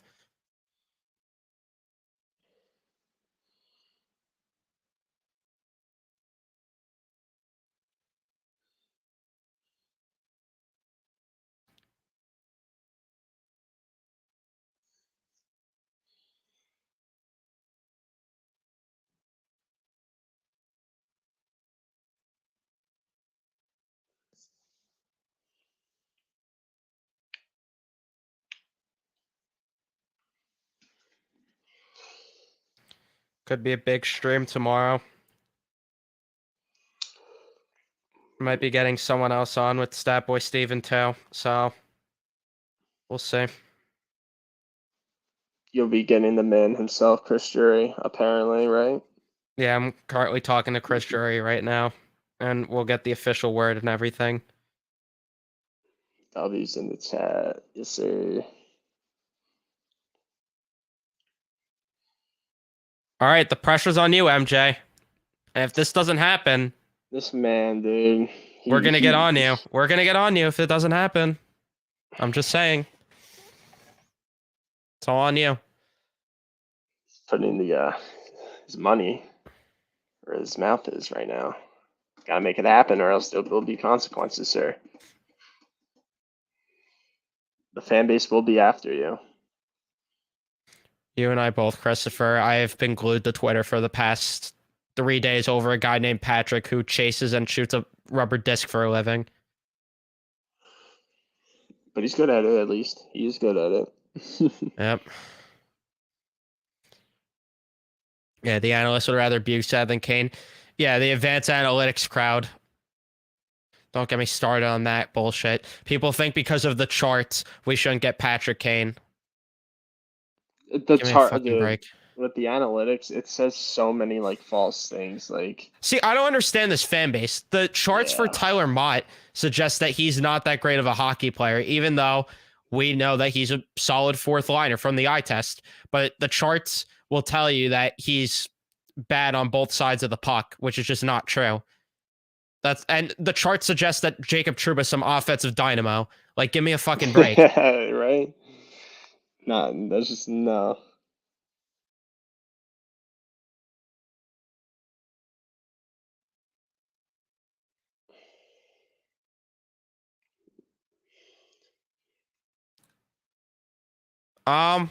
He might play on an emergency call-up basis, but I'm not too sure because I think Brzezinski's still ahead of him. If Coley stays, I think he's still ahead of him. There's a couple of guys that I think are ahead of him. That's the only issue, but we'll see. But hopefully this doesn't become a scenario where the Rangers have another guy who slots into the lineup and just does fucking cardio out there, because that's the last thing that I want to watch. We finally got rid of Decision. Please don't tell me this is just another guy who does cardio.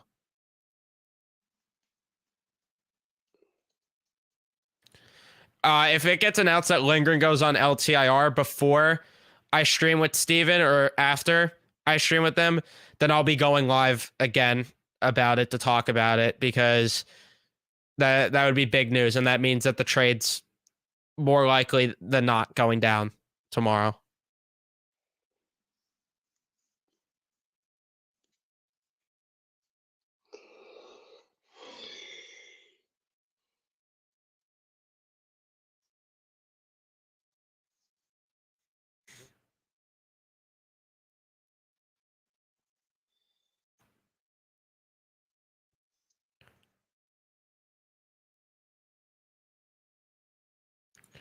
Lockwood actually fights. He doesn't more than Lecision.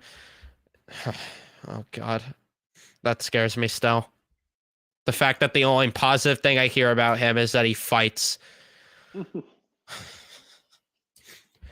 Like, these are the type of guys that get passed around like a blunt in the league. Like, we really want this type of guy on the team.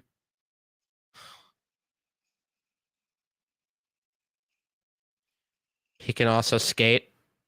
Let me look up if there's anything on Google about Patrick Kane right now. Let's see.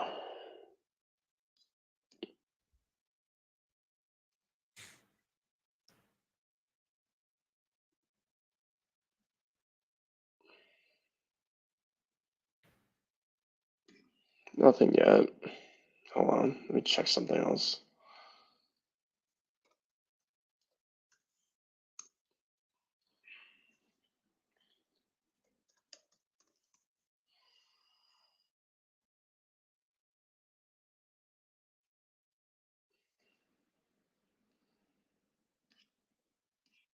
It's crazy to me if a guy like Barkley Goodrow or Jacob Truba, not if they weren't on the team, the Kane deal would have happened already.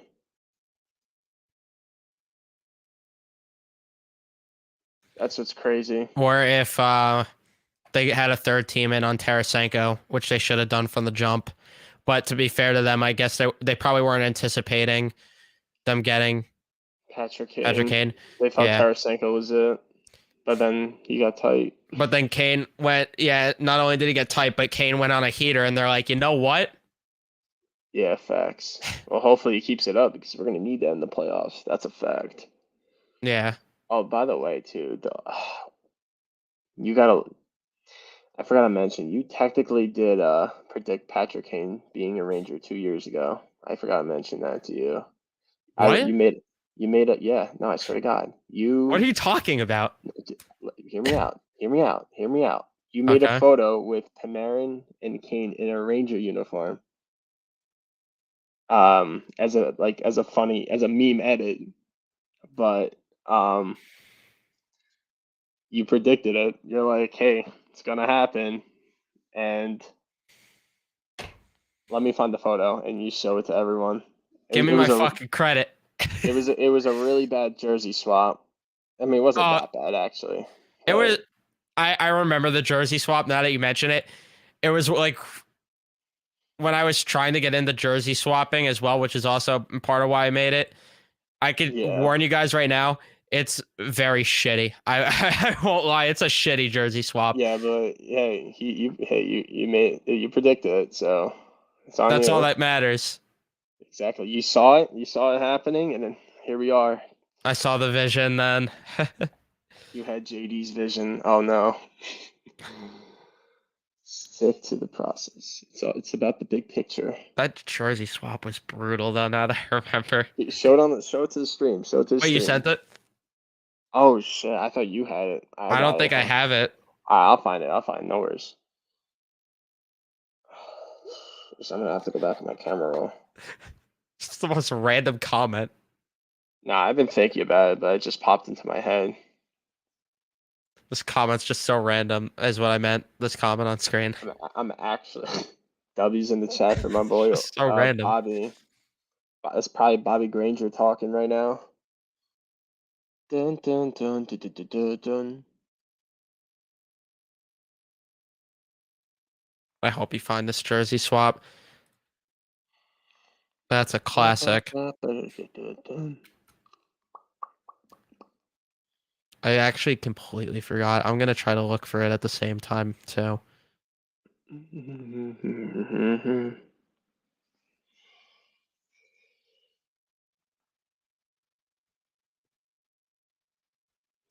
I see Truba photoshopped in a Lightning jersey.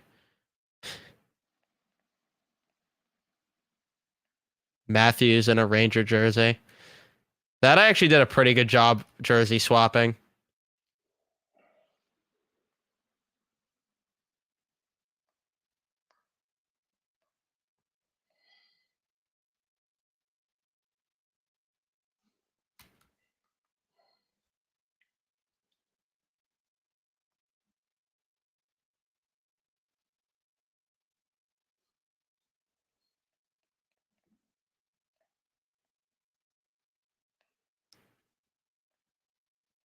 It's so old that this is gonna be so difficult to find.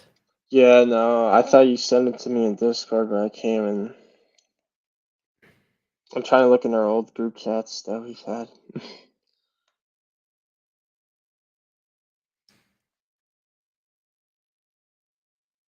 Yeah, this is gonna be a difficult find. Cause that was like 2020, I think. Oh, I found you. I found one photo you put in with Matt Barzell jersey swap in a Ranger uniform. That was funny. Oh yeah.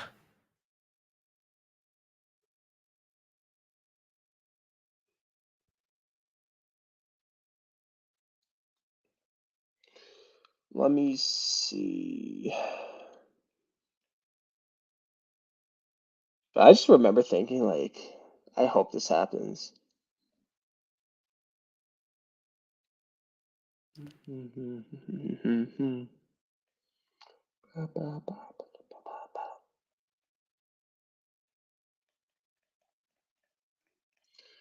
Sorry if you're boring you guys right now, but this is pretty important. I'm not gonna lie. Yeah, this is some juicy stuff because I completely forgot. No, I cannot find it. At least for me, I can't find it. I don't know about you, Struggling.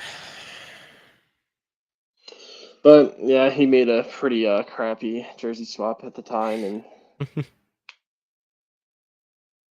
yeah, here we are.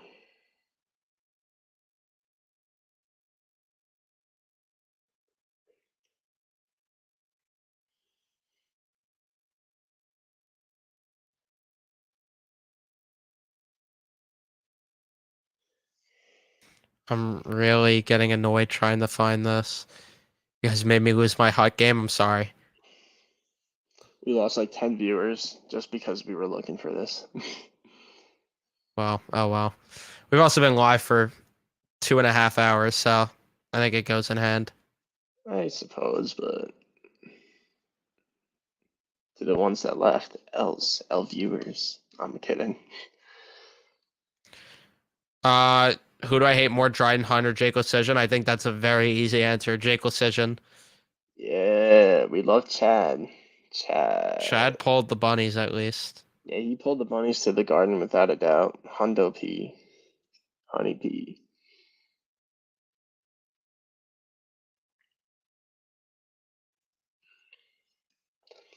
I was fearing Chad Hunt in Game 6 against Tampa. Had a fear that. Right? It was Game 6? Yeah, for some reason. Chad, bro. We needed extra Snow Bunny Ranger fans at Amalie Arena. Can't blame him. Can't blame Gerard, Coach Gerard. I found a classic picture. Oh my god. Please don't tell me this scrolls me back down. I'm sending it to you on Discord. That's a classic. The one thing I remember from Patrick Kane after he won the cup in 2015, I just remember like the she said no chance at the Garden when he one of the games that he played, Yeah, or it's a bit just awkward now. all around. Yeah, now it's a bit awkward, but I just remembered like well, it wasn't just the Garden; it was all over the NHL. But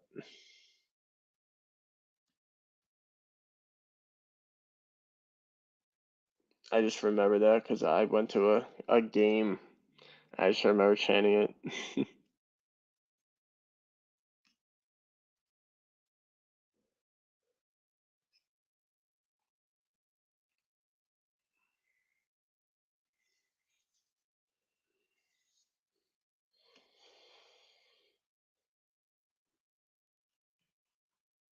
You need to do a jersey swap with him holding a Stanley Cup in a Ranger uniform. I want to see that. Might as well do it now because you already gave us the luck for him to become a Ranger. Now give us the luck for him to win a Stanley Cup with us. So I'd do it if I were you. That's just me. I might have to, you're right.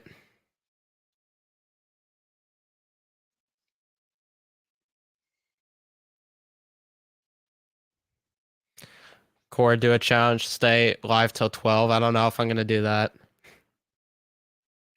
Bro, if we honestly, someone's gonna have to dono us or dono you rather some decent shmoney. No, I'm only kidding. I find it pretty funny that Jack Hughes, when he was drafted, his draftable or his player comparable was Patrick Kane, and now he's actually about to play. He could potentially play Patrick Kane in the playoffs. I found it. Shut up! Show it to the stream. I Yeah, dug deep. I found it though. there he is. There it is. Load. Wait, it might not load. No, don't tell me. After Show it all on your phone. this, Show it on your phone at least, it's not on my phone. It's on my computer. or send it to yourself. I don't know, like on email. Oh no. Oh wait, it's loading. Oh no! Here it is. This was so bad, but it's also just so great now that it's actually about to happen.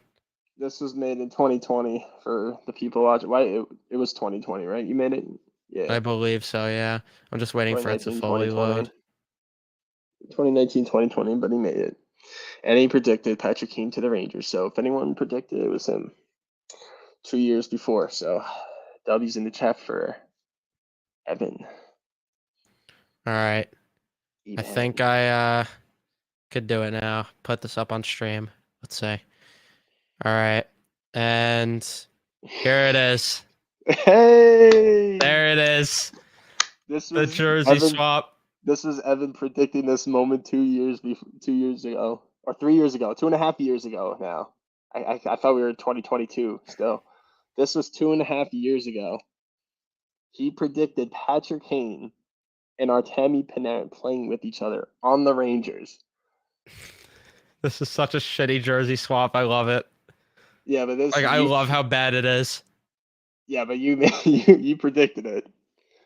It's actually not even that bad, to be honest with you. Now looking at it, it's really not that bad. No, it's awful. It's Well, fucking nah. awful. I mean, it's not terrible. The gloves are off. Like the gloves are I'm red. talking in terms of like how the jersey looks. It's not terrible. Oh, the jersey look. Yeah, that was. It's not. Yeah, it could have been better, but I had the vision there.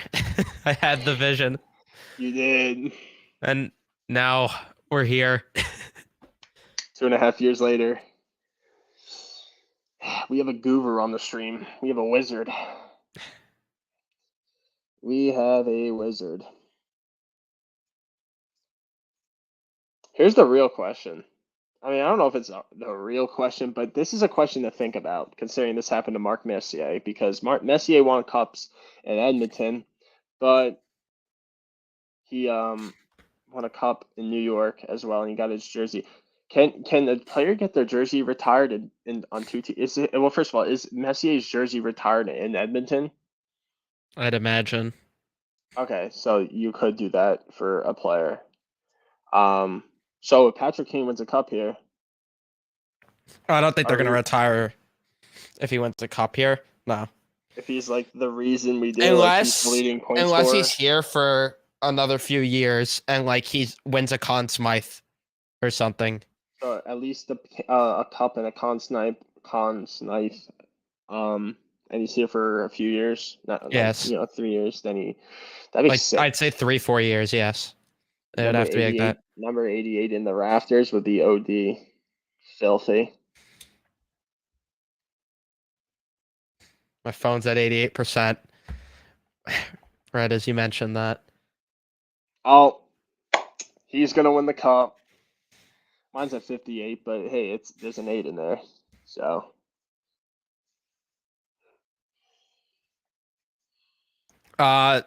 The Sharks and Hawks games delayed because Patrick Marleau's getting his number retired.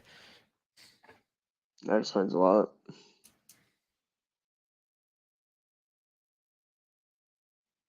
What if, hear me out on this, what if no NHL analyst breaks the Patrick Kane news, and after all, it was Elon Musk? What if? That would be something else. So, like, Elon Musk, like, chat, like, what do you think about that? Elon Musk, out of all people, breaks the news. Patrick Kane is a New York Ranger. Like, what are we feeling? How are we feeling if that ever, like, did happen? Think about that. What if? It's just a thought. I don't know.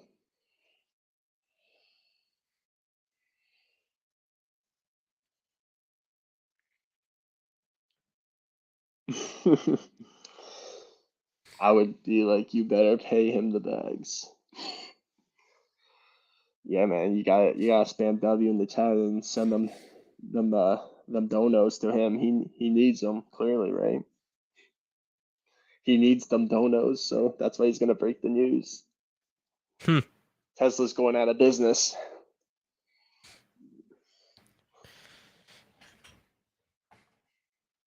I thought you were gonna go with like, what if Patrick Kane breaks the news himself or something?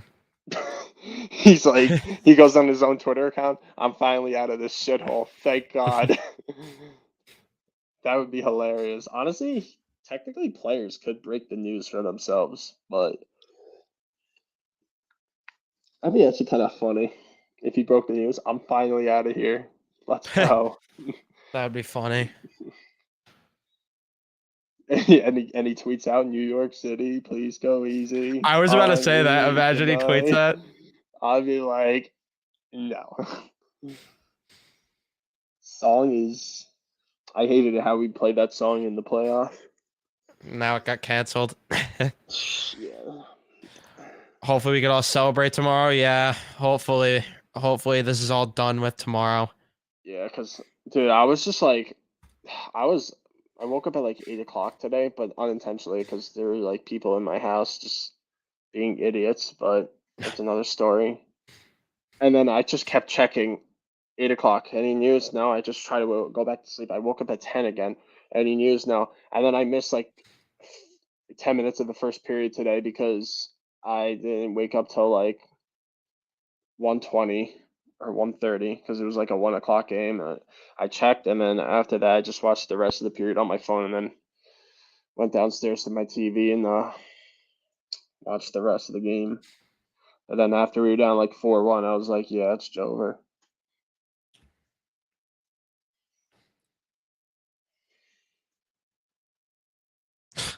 You never know. That's cute. I would just be like, yeah, that's cute, Kaner. He tweets on Twitter, I'm going to Zona to help the rebuild. Sorry, New York. Had to scam you guys. Had to get on the billboards real quick. I'd say there's a chance, but not likely. I think Hayek's called up before Robertson is, and I think Jones is called up before Robertson is. I think that's how far Robertson is down the depth chart, but I could be wrong.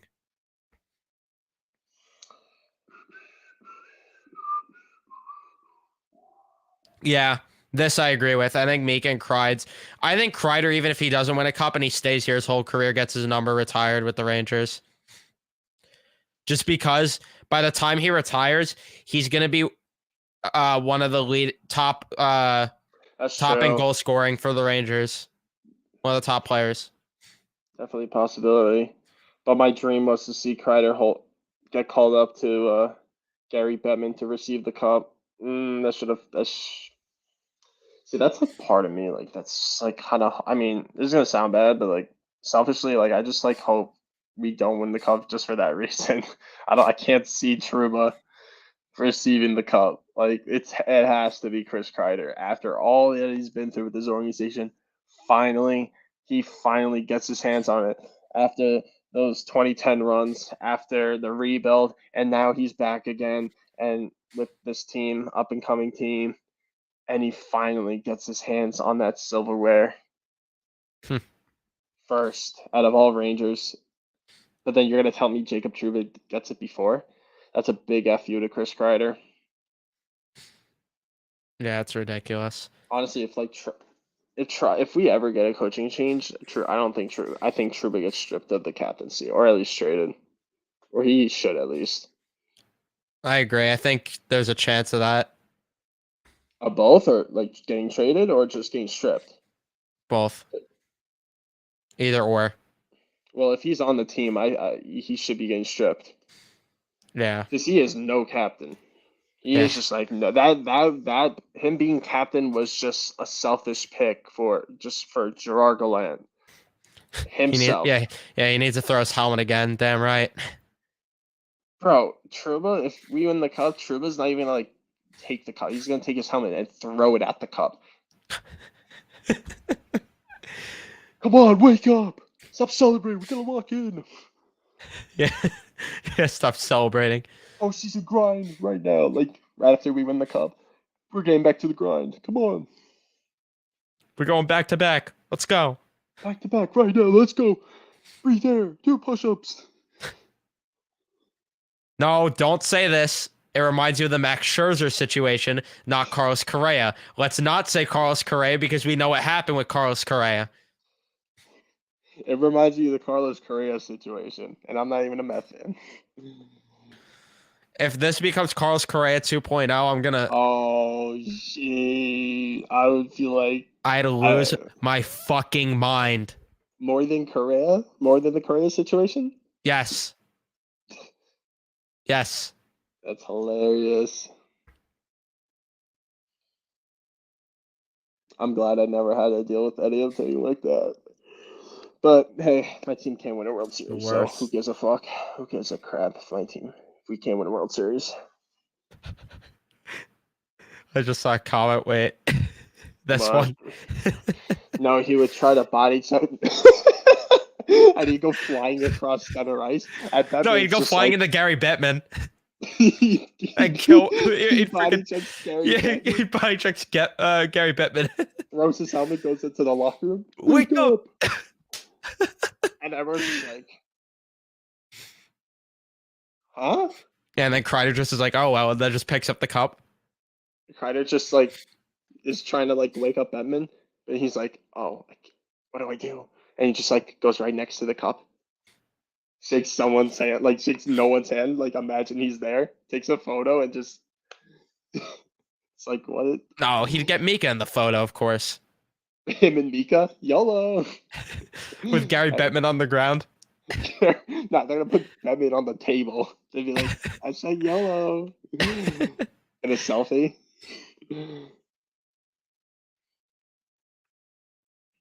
Bro, if we win the cup, and if anyone is gonna drop the cup, it's gonna be Jacob Trouba. There's no doubt. That's facts. No, I don't think that this is gonna happen because Hayek's higher on the depth chart than Jones. I don't think this would stop them from including Jones in a deal. What are the odds? Chris Drury suits up, comes out of retirement, suits up for the Rangers. We need to win more face-offs. Let me get in the action. Jacob Trouba body checks him by accident. Oh shit, my bad, Drew. It's fucking hilarious. Any chance that the Hawks move Kane for just picks? I won't rule anything out because I don't know what the return's going to look like, but I'd say that they're going to receive at least one prospect at the very least. Yeah, Kreider definitely should have been the captain. And we actually did an episode on the Rangers talk, right? Yeah. About, or no, it was, I think it was something like this. It was your stream, but I don't think Nico was able to get it. I don't remember what it was, but we made the video and we were gonna post it, but then either you said we already got flamed, or you had second Nico thoughts and then never posted it. Nico was there, and yeah, we were gonna put that up, but we never did because I was getting flamed already for saying Trouba was the wrong choice for captain, this and that. So yeah, I took that down immediately, and I just stayed quiet on it because I was like, "There's no point." Yeah, for real. And it's amazing how everyone turned on him. Yeah, as expected, of course, but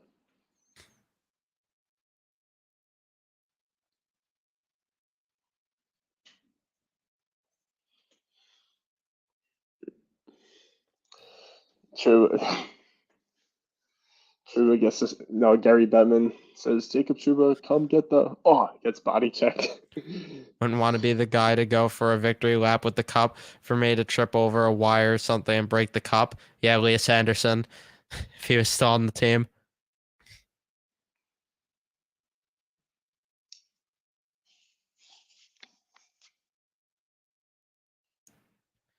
Sam Rosen better not say that again. He's an idiot for saying that. My brother's an idiot during the game. When they were interviewing Laviolette during Wilson's goal. Yes, I do remember that. Yeah, he's like, I don't think I've ever seen a goal during these interviews, and then Wilson scored, and I'm like, are you fucking stupid? Like, why'd you think that was a good idea to say that? What made you think that was fucking smart? And he's like, well, we were in the offensive zone though, so I didn't care. And I'm like, you're a fucking idiot. Should have kicked him out of the house, put him in the trenches. Fucking back-to-back no-shows. Our stars aren't shining at all. Yeah, agree with that. They're shining of how shit they are.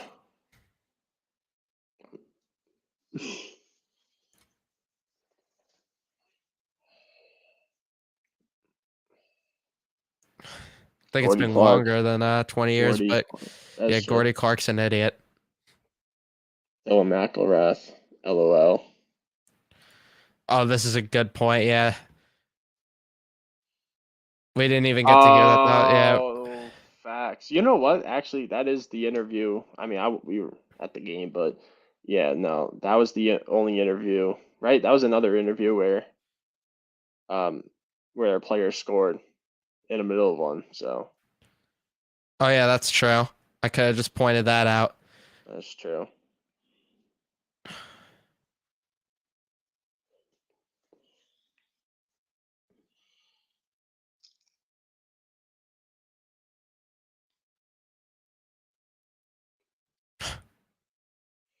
The cup will be doing push-ups. Yes, do your push-ups. You don't need to eat, but just breathe air. We drafted good players in Dubinsky, Dom Moore, and Ryan Callahan. We need those True. scouts back here. Derek Stepan, another good player we drafted. Yeah, but That's we true. need superstars to get drafted. That'd be nice. Henrik Lundqvist, but that was just a lucky pick, I'd say. Yeah. Certainly not the outcome they were looking for, Glenn Sather and their scouting staff, if you know what I mean, Evan. Wait, what'd you say? I said when they picked Henrik Lundqvist, right, in 2000, that was certainly not the outcome that they were looking for. Yeah. Not at You're all. watching this. You know who you are. Fuck you. Fuck you. I can't believe you fell for a fake report today. I can't believe that still. You knew that was a fake report, though, right? What'd you say?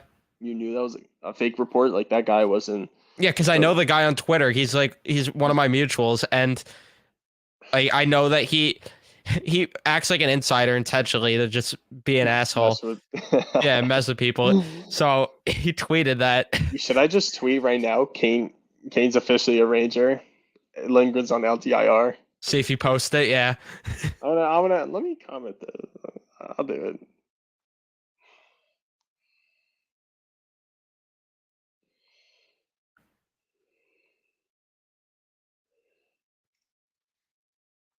Yeah. At least I didn't draft DiPietro.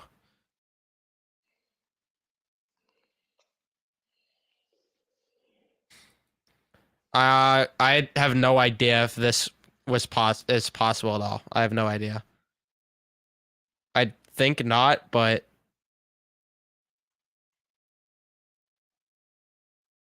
we haven't seen. Gonna pre-order my Patrick Kane jersey. Do it.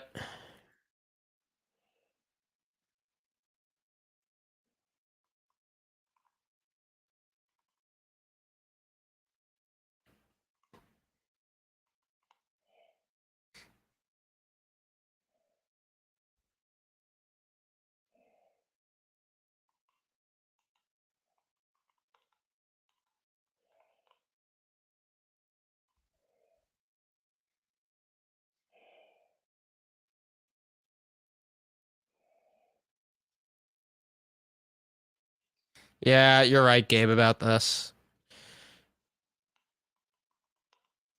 No, I didn't see, but are you talking about when he said that it's less likely?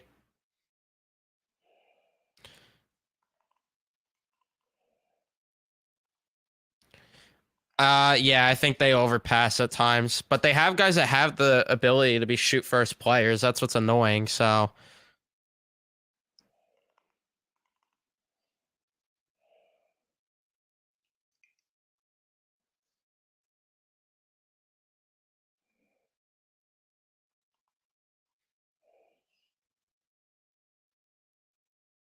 which trade are you talking about, MJ?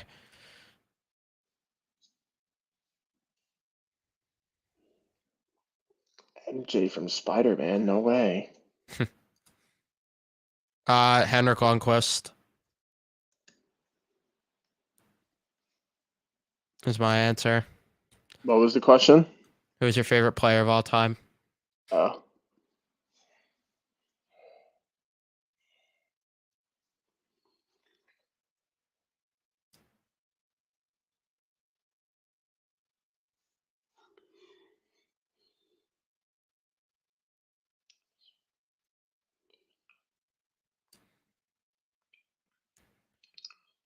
Can the Rangers bring back Nick Holden for depth if Lindgren goes on LTIR?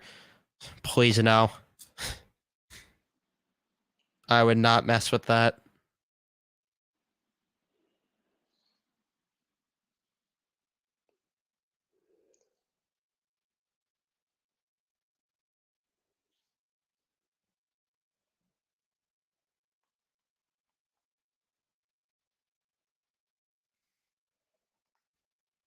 Oh, the Kane trade. We'll find out this summer.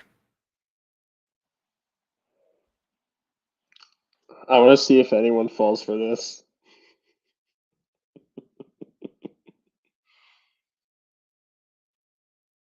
This will get my account on the map.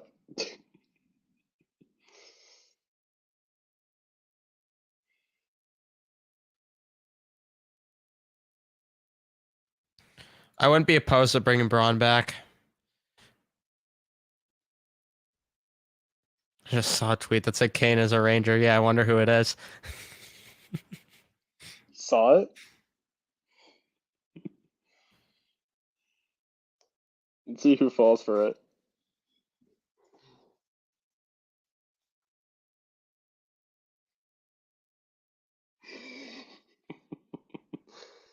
Oh, he fell for it.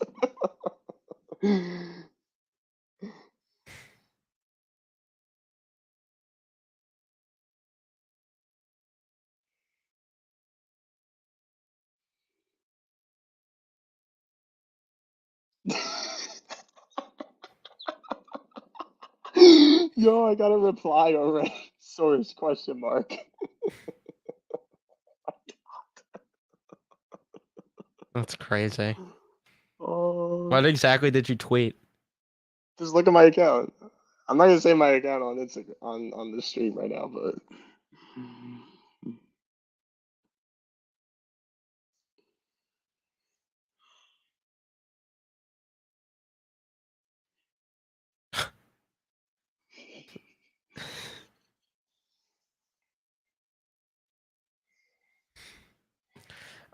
Yeah, I probably will get one. yo, but think about it. If that actually happens, I get my paycheck, dude. I'm the first to break it. It's genius. High risk, high reward. High risk, high reward. I'm either getting canceled or I'm either gonna be a guru and I'm gonna be getting offers from TSN, ESPN, Sportsnet. I'll be famous, dude.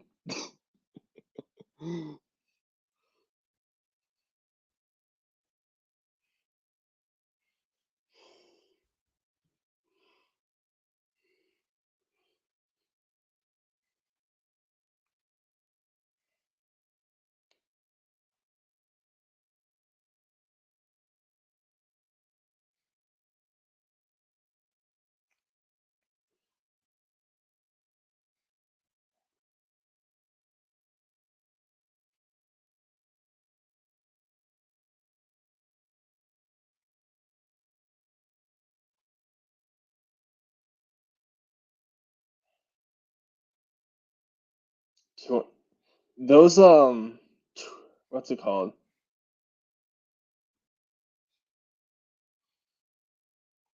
Those lines, I would assume it's for the people that that saw the tweet. I'm not gonna show it, but those means like that means like who saw the tweet, right? Those Yeah. lines, yeah. 204 people so far. Yeah. Franchise is going to sell so much Patrick Kane merchandise. Yeah, that's true.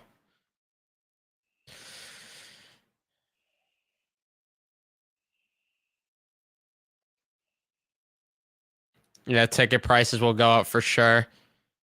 So if you want tickets to Thursday's game, get them now.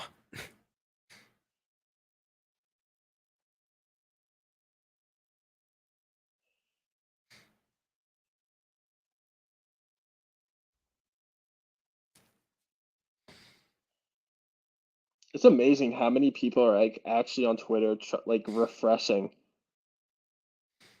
You know what I Yeah. mean? Like the fact that I already got like how many people that view my tweet? 267 people already viewed my tweet. The fact that's crazy. Patrick Kane's been trending on Twitter for the past like 2-3 days. Still though.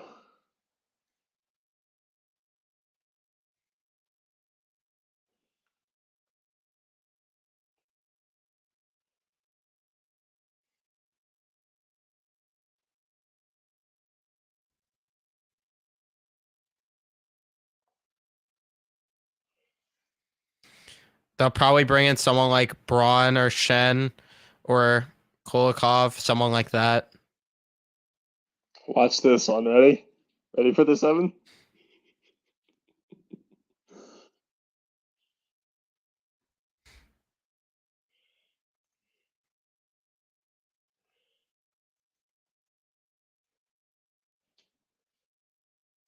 Oh, let me just make sure I'm spelling his name right. So this is legit.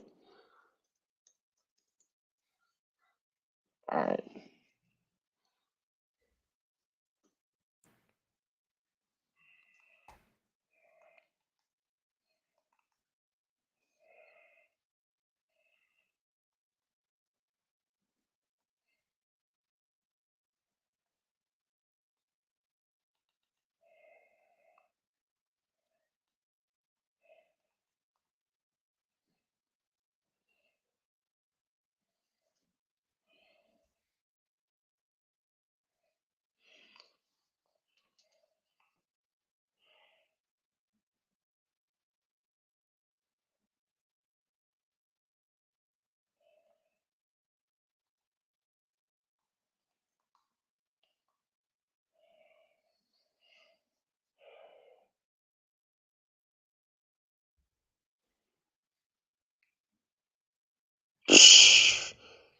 Uh, if anyone's gonna flame me, it's the Devil fans now. Look what I just posted.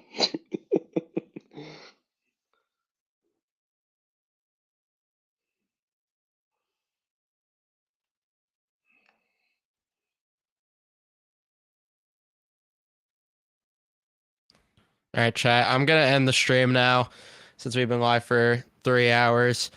Hopefully tomorrow the deal will be done, but I'll be going live at 1:30 like I mentioned with Statboy Steven, so be on the lookout for that tomorrow.